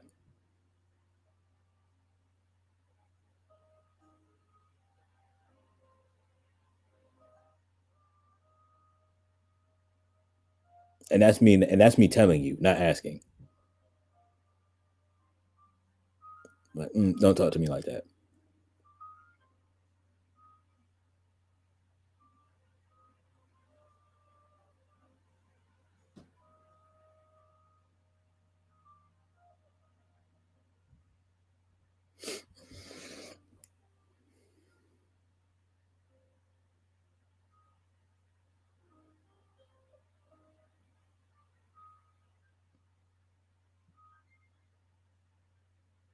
Case in point, I was talking about this example earlier.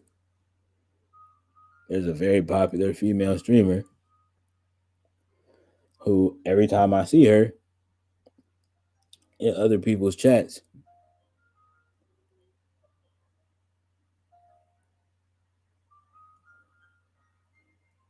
actually, the both of them, there's two of them.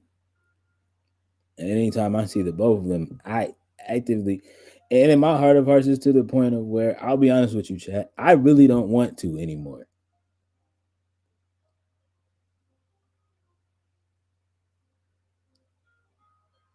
And for some of y'all, it'd be like, nigga, why do you still speak?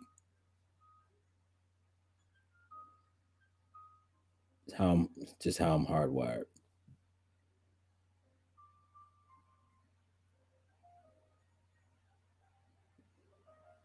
They have yet to speak back. It's fine though. I'll live.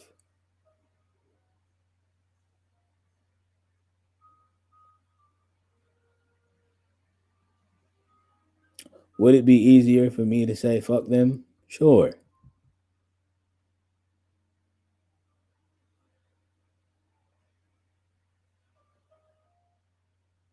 Would it be a whole lot easier for me to tell them where to go and how to get there? Absolutely.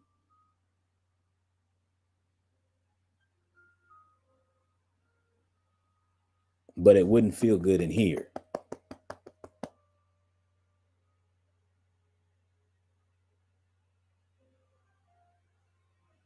Sure, that would make for good clips and good content for y'all.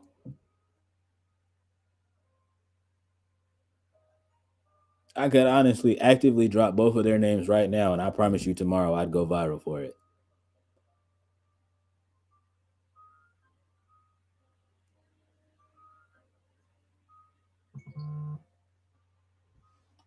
But y'all wouldn't be dealing with the aftermath of the this and the this. I would have to be dealing, me and God would have to be dealing with that.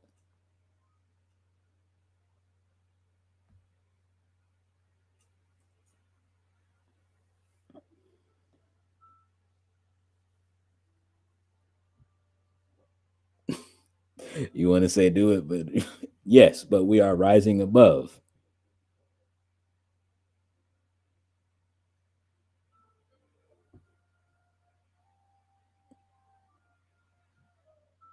Because trust and believe, my love, as much as you want me to, there is a part of me, because again, I am still a human being. Yes, there's actively a part of me in my heart of hearts that absolutely wants to as well. I'm not even gonna sugarcoat it.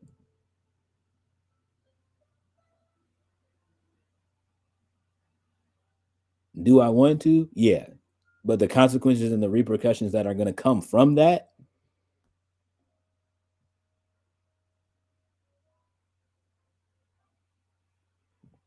it's not. And it's not gonna feel good. It'll feel good for the moment, but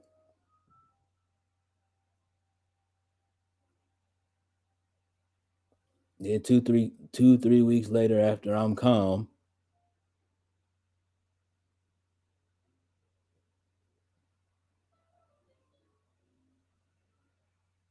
Then it's gonna be a whole bunch of randoms coming through chat talking about, hey, ain't you the one that said F such and such? Yeah, yeah, that was me.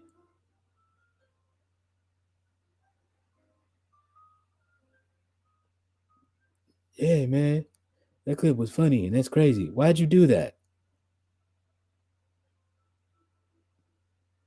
Why did I do that again? See how that works? It's not gonna feel good.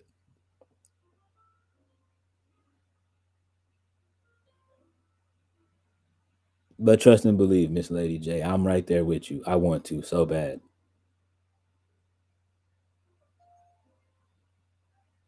So bad.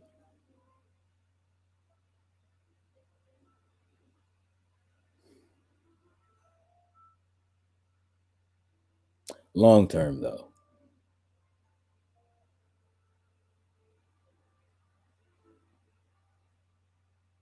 Long term.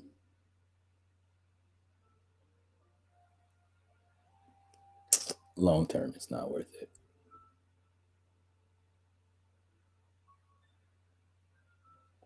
Getting back to the original point though,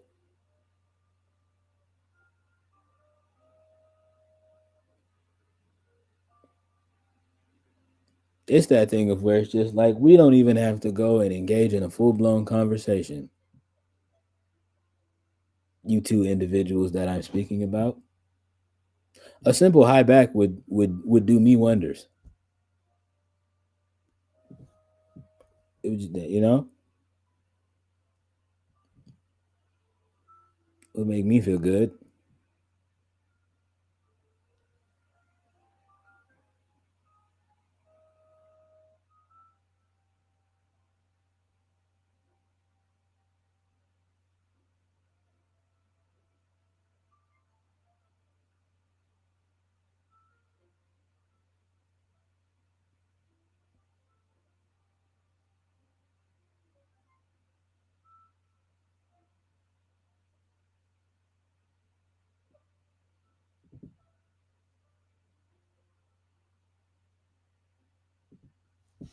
It's just I don't. And it's this whole thing of where it's just like I'm not trying to tell people to subscribe to this lifestyle. I'm not trying to tell you that this is the way that you should live your life.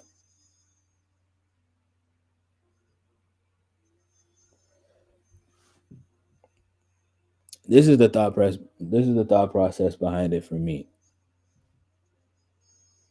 I've had a lot of dark stuff happen in my life. A good amount of it self-inflicted, yes. I'll own up to it. I'm man enough to admit that. A cool amount of the stuff, yeah, has been self-inflicted. Sure.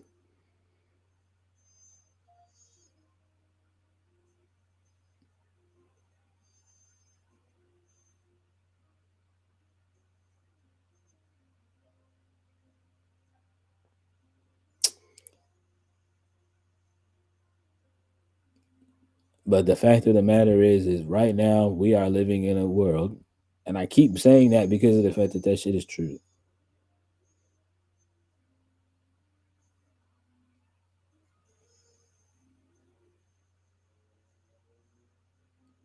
Oh, but the negativity and that's the shit, like, you know what I mean? The negativity and the wild shit is the shit that goes viral. Yeah, but what would happen if, I don't know, kind of just this crazy ass novel idea I have. What would happen though? Hear me out. Let me cook. What would happen though if we kind of just started making some more wholesome and some more positive stuff go viral? Some more stuff of where, like, you know what I mean? Folks are just genuinely showing love just because showing love. You know? What then? Right?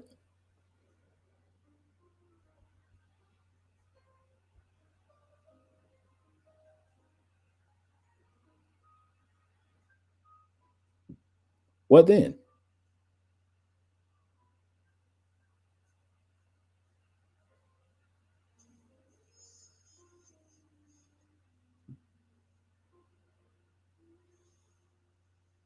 But Bambi, what about the people that just actively make me so mad and they just get on my nerves? I hear you. Trust me, I hear you. More than you would know. I hear you. Yeah, it's like, you know what I mean?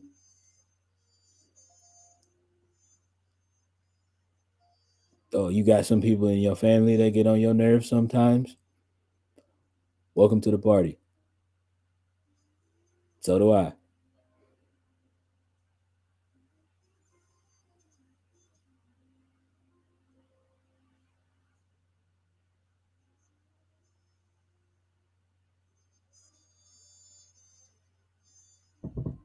Still gotta love them though.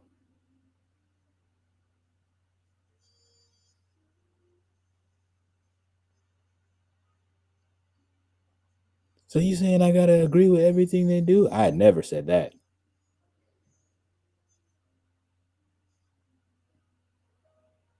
You do gotta love people though.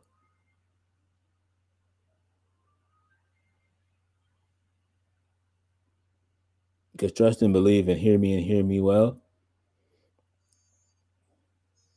With all of the hate and all of the craziness that's going on right now, that shit's gonna die down and that's gonna get old quickly. That's not gonna win out. You know what it is? Love.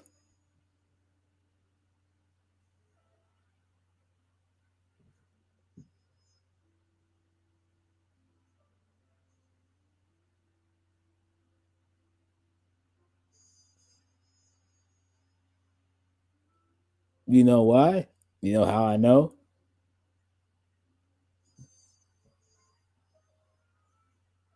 Just a hunch. It's that thing of where with these two individuals that I'm speaking about, it's that thing of where actively I already know I can already see it now. I know how the conversation's gonna go. Yo, every time I see you, you're always showing nothing but love, and I don't even speak back to you. Why? Why not?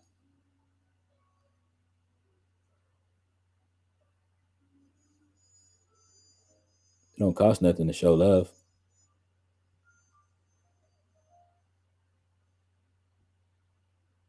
It don't cost anything to be a decent human being. It don't cost me nothing.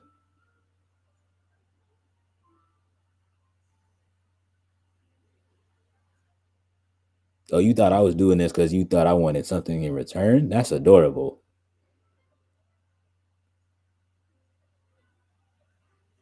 Shorty, I promise you, I was gonna do this regardless. I don't need anything from you.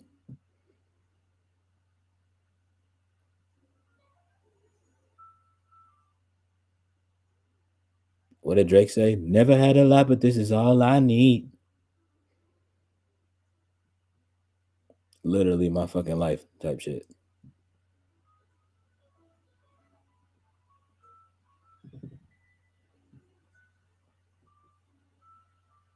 Am I the richest nigga in the world? Not yet.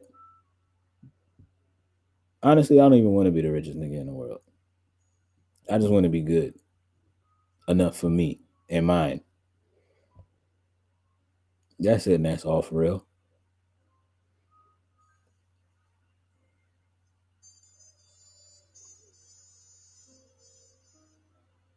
It really is.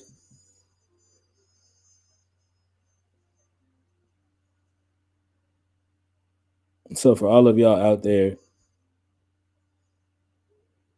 who are like who are like possibly thinking like, oh, this nigga just became an artist and a content creator because he wants to be rich. Promise you, I don't.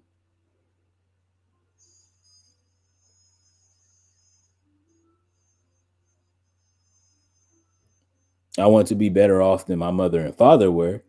Absolutely. Rich? Nah.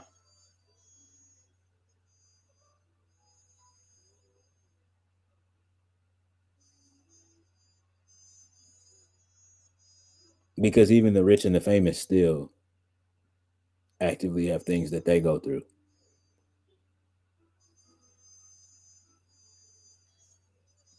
Trust and believe, chat. I was a jit. I was when I was a young jit. I was envious of, you know what I mean. I was envious of the rich and the famous.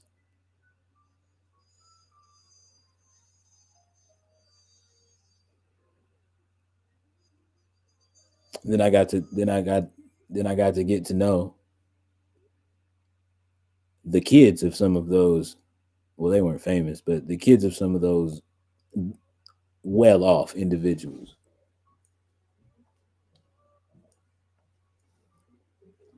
Them kids had the same woes that I had. We wasn't poor, but we wasn't rich neither. Started to help me put stuff into perspective real, real good. Hey man. Hey man, say man, these ain't Jordans, but these Vans though.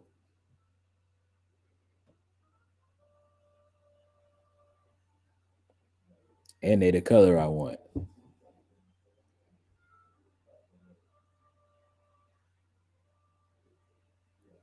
And they're in all the different colors that I want.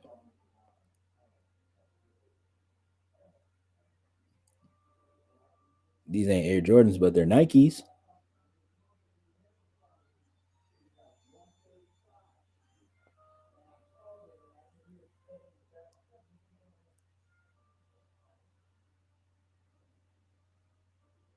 Such and such got every Air Jordan he ever wanted.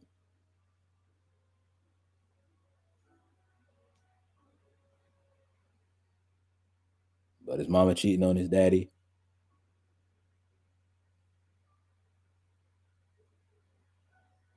Daddy working so damn hard he ain't never home.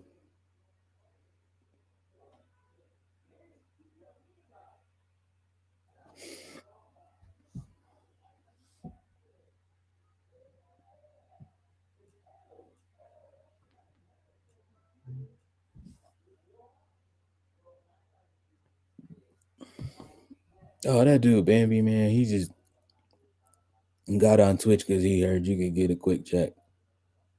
No,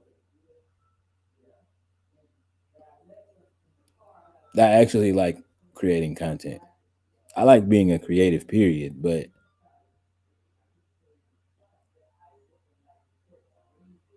I like creating content. I like streaming.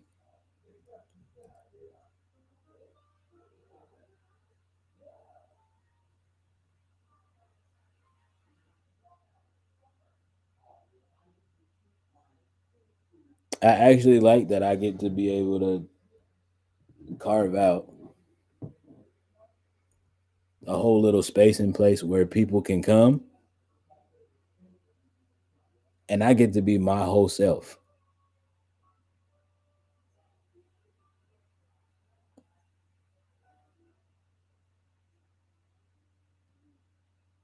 organically. Farm to yo, I'm talking about farm to table organic. No additives, no MSG, no GMO, no extra hormones.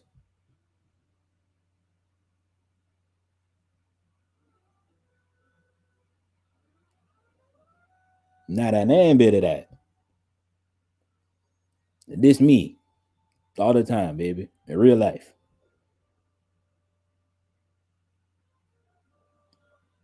And so when those of y'all get to meet up with me in real life, even my fellow big creators, when we get to start linking up and y'all get to start linking up with me in real life, and y'all realize, oh no, he's actually active. Like, yeah, I told you that. I told you that. Oh, you thought I was lying. That's crazy. Imagine lying about something like that.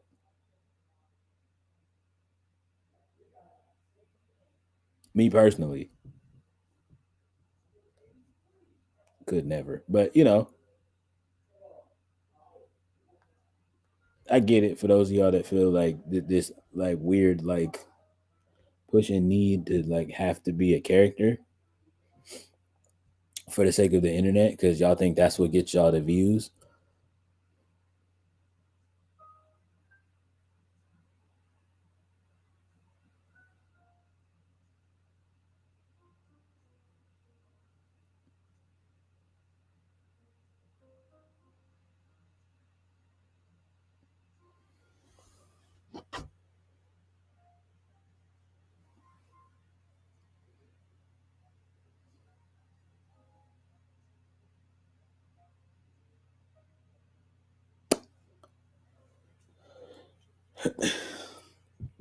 That's all I have, for real. I gotta go get ready to make this chicken and rice. Don't start. Um,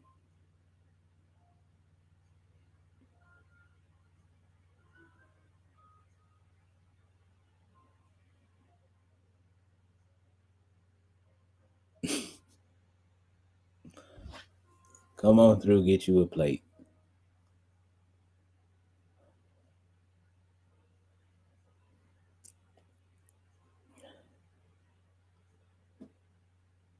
Yep, just gonna leave that there.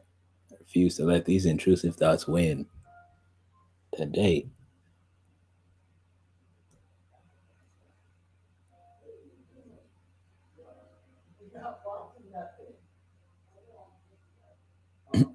I am on the way. On the way. On the way. Anyway, um,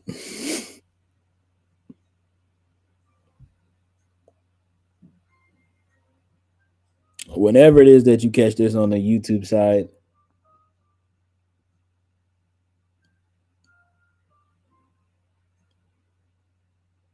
I'm behaving, so I'm not gonna ask. I'll text you later. Um,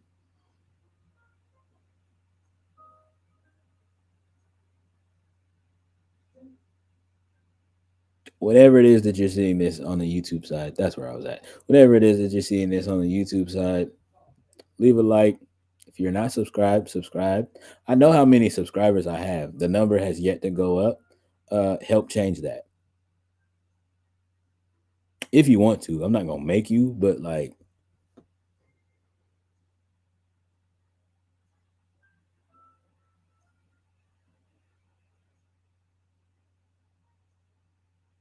respectfully, I know there's other people that make better content, but where else you gonna get this kind of content? So like, yeah, such and such and them do it better, but it's not this. Just saying. I just saying, chat. I just saying, man.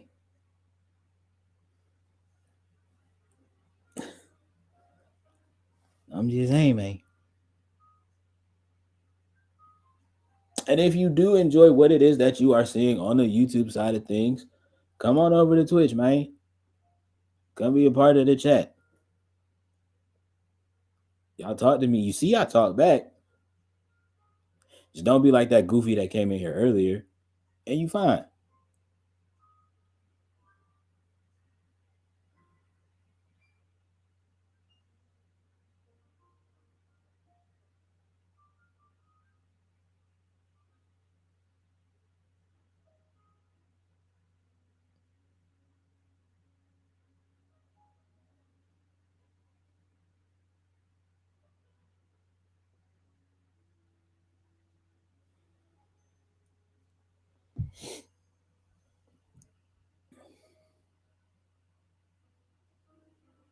I said like, subscribe. Oh, drop a comment if you're feeling spicy. Y'all be thinking I don't read them. I read them. So drop a comment. If you really feeling yourself and you feel like you like that, drop a comment on the boy.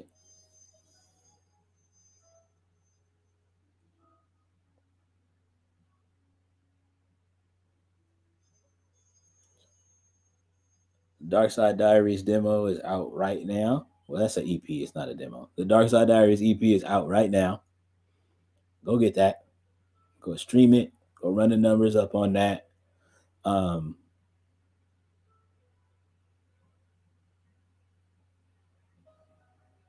Not even for any other reason other than just run it up. You know,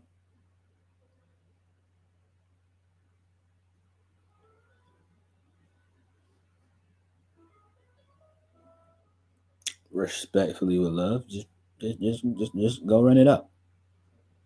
It would mean a lot.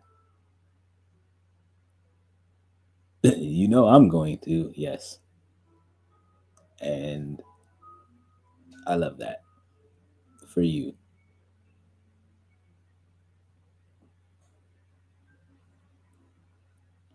And I also love that for everybody else who's like Miss Lady J, who's like, oh, he dropped? Bet. I'm on that right now. Well, I probably like not like right this nanosecond, but like, you know what I mean? Like y'all gonna get to it. And that's like some good soul food. It's gonna stick to you.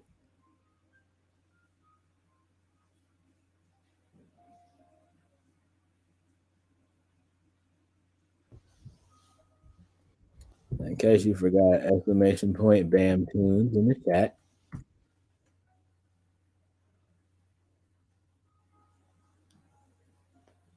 That's the link to the music. And as far as the socials, go to that their website and that connects you to everything else.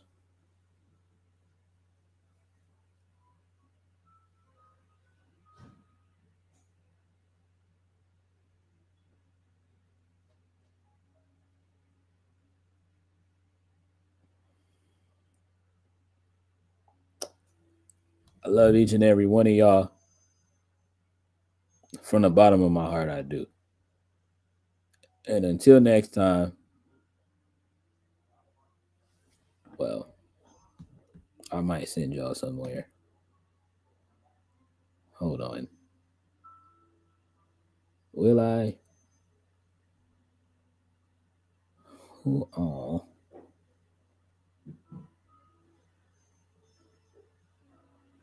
nah. We'll wait. We'll share some love tomorrow.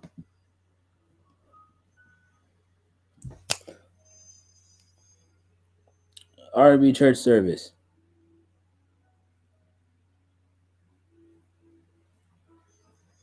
Yes, there's a theme tomorrow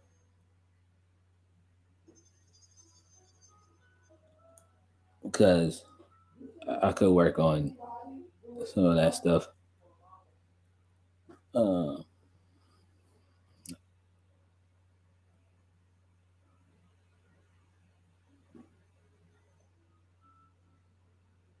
I might work on like a couple of them feverishly in the morning. I might get to a couple of the records in the morning. Um,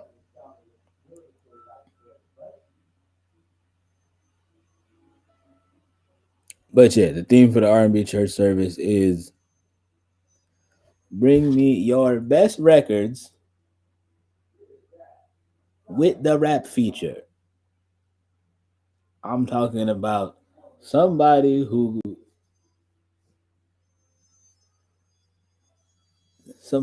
understood the assignment.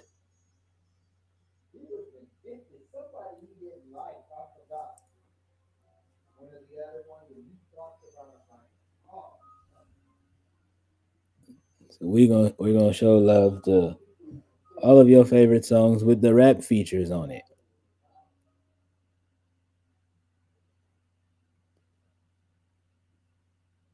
Say you got some already. So do I. You already know.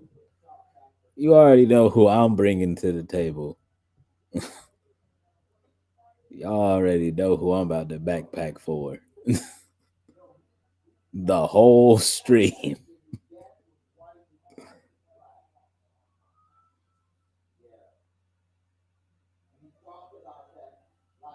The whole stream.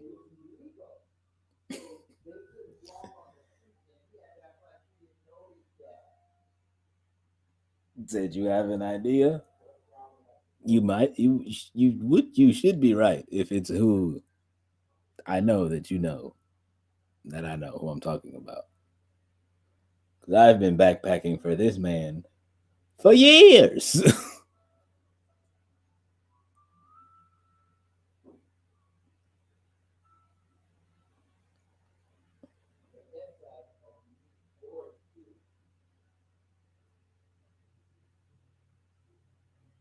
But yeah, that's what we're gonna do tomorrow for the R&B church service.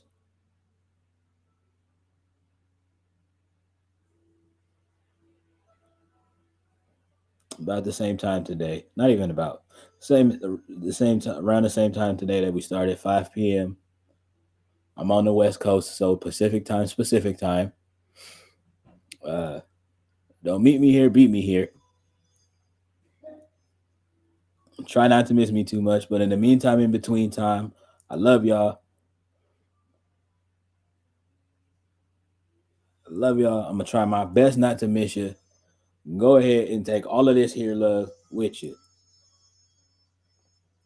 Till tomorrow, y'all. Peace out.